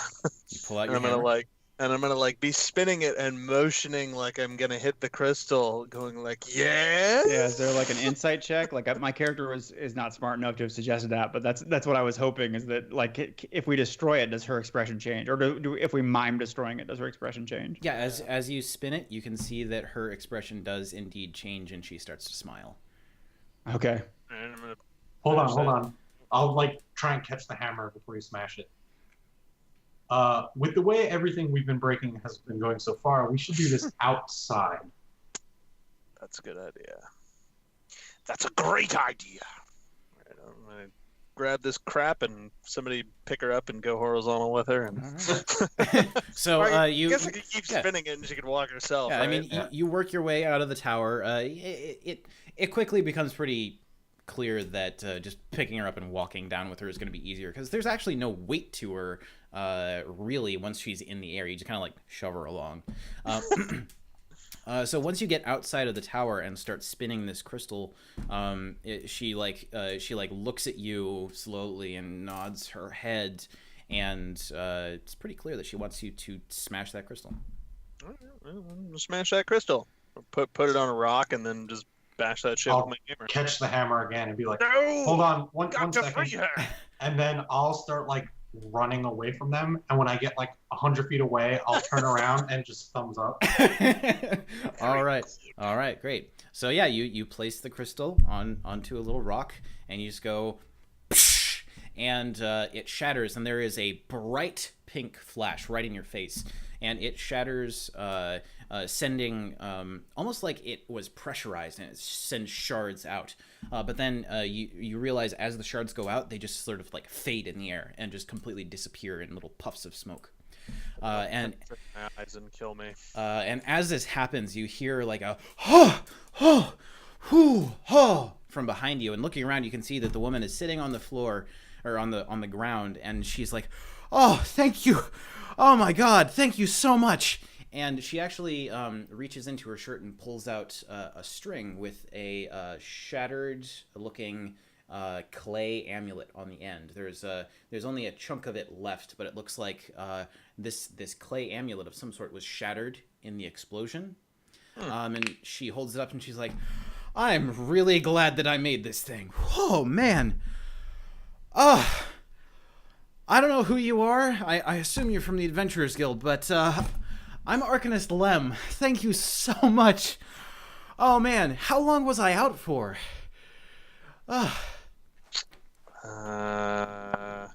Do we actually have like any recollection of how long this has taken?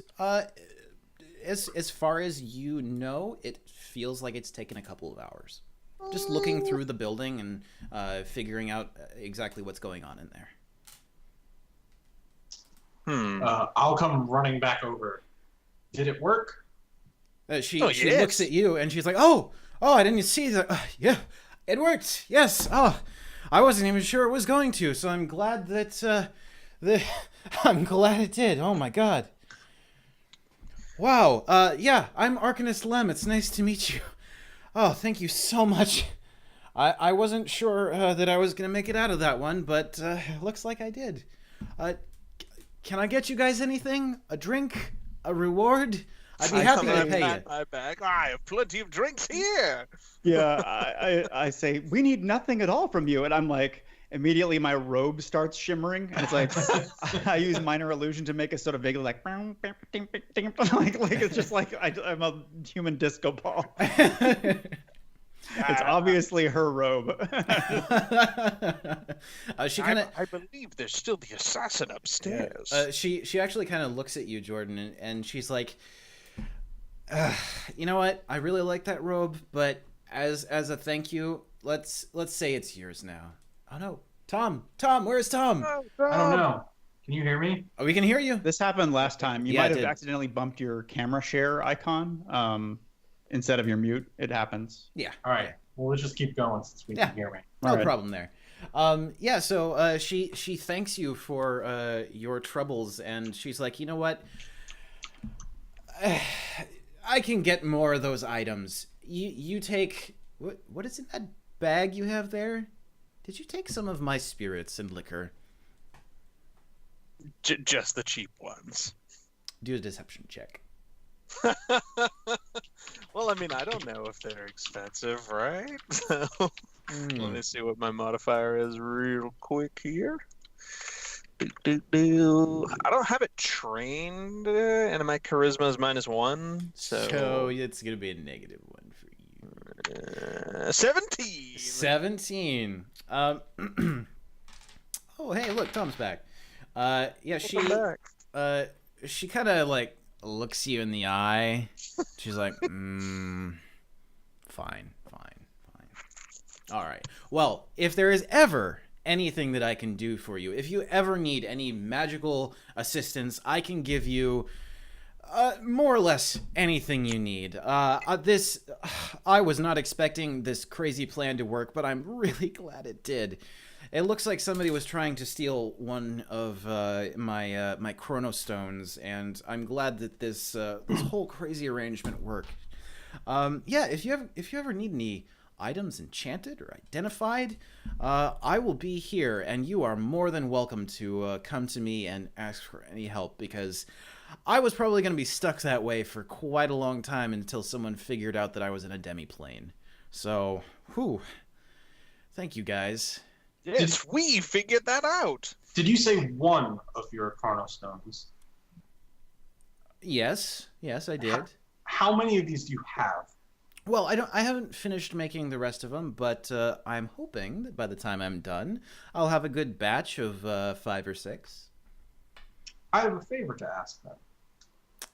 Oh, calling in your favor immediately. Yes. Don't make those. I never want this to happen again. All right. Well, I will put my research for that on hold then. How does that sound? Fine.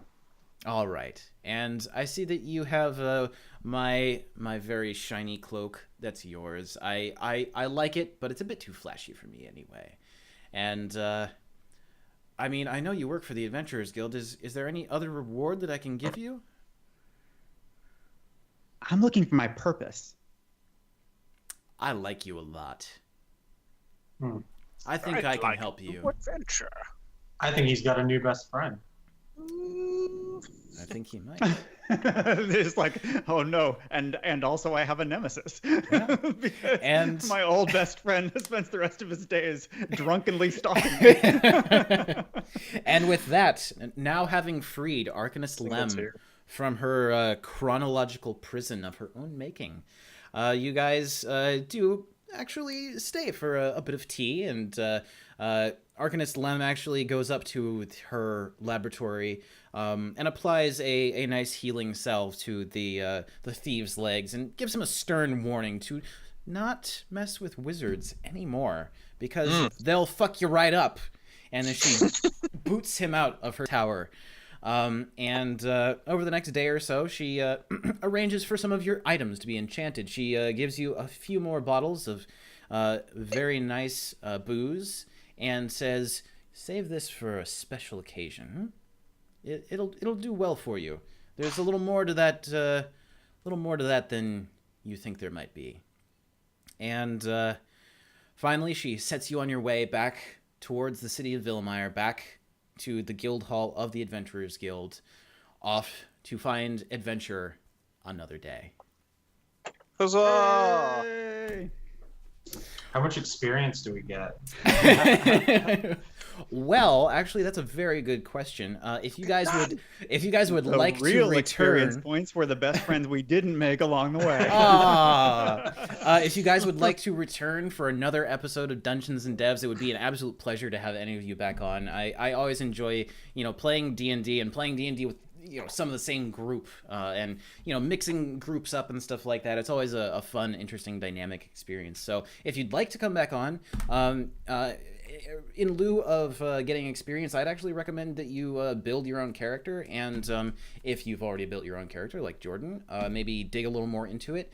And if you'd like to be on a series of a game that goes for maybe 3 to 5 episodes, we can work that out. We'll have to get a few people involved, but it could happen. Awesome. But until Thanks for that running. time, It's an absolute Yeah, that blast. was great. yeah. Until Yeah, that time, man. thank you guys so much for being here. Thank you guys for watching. I know that watching D&D, it's always a long-term sort of thing because each one ends up being 3 or 4 hours long. But I hope you stuck with it till the end. I hope you guys had fun.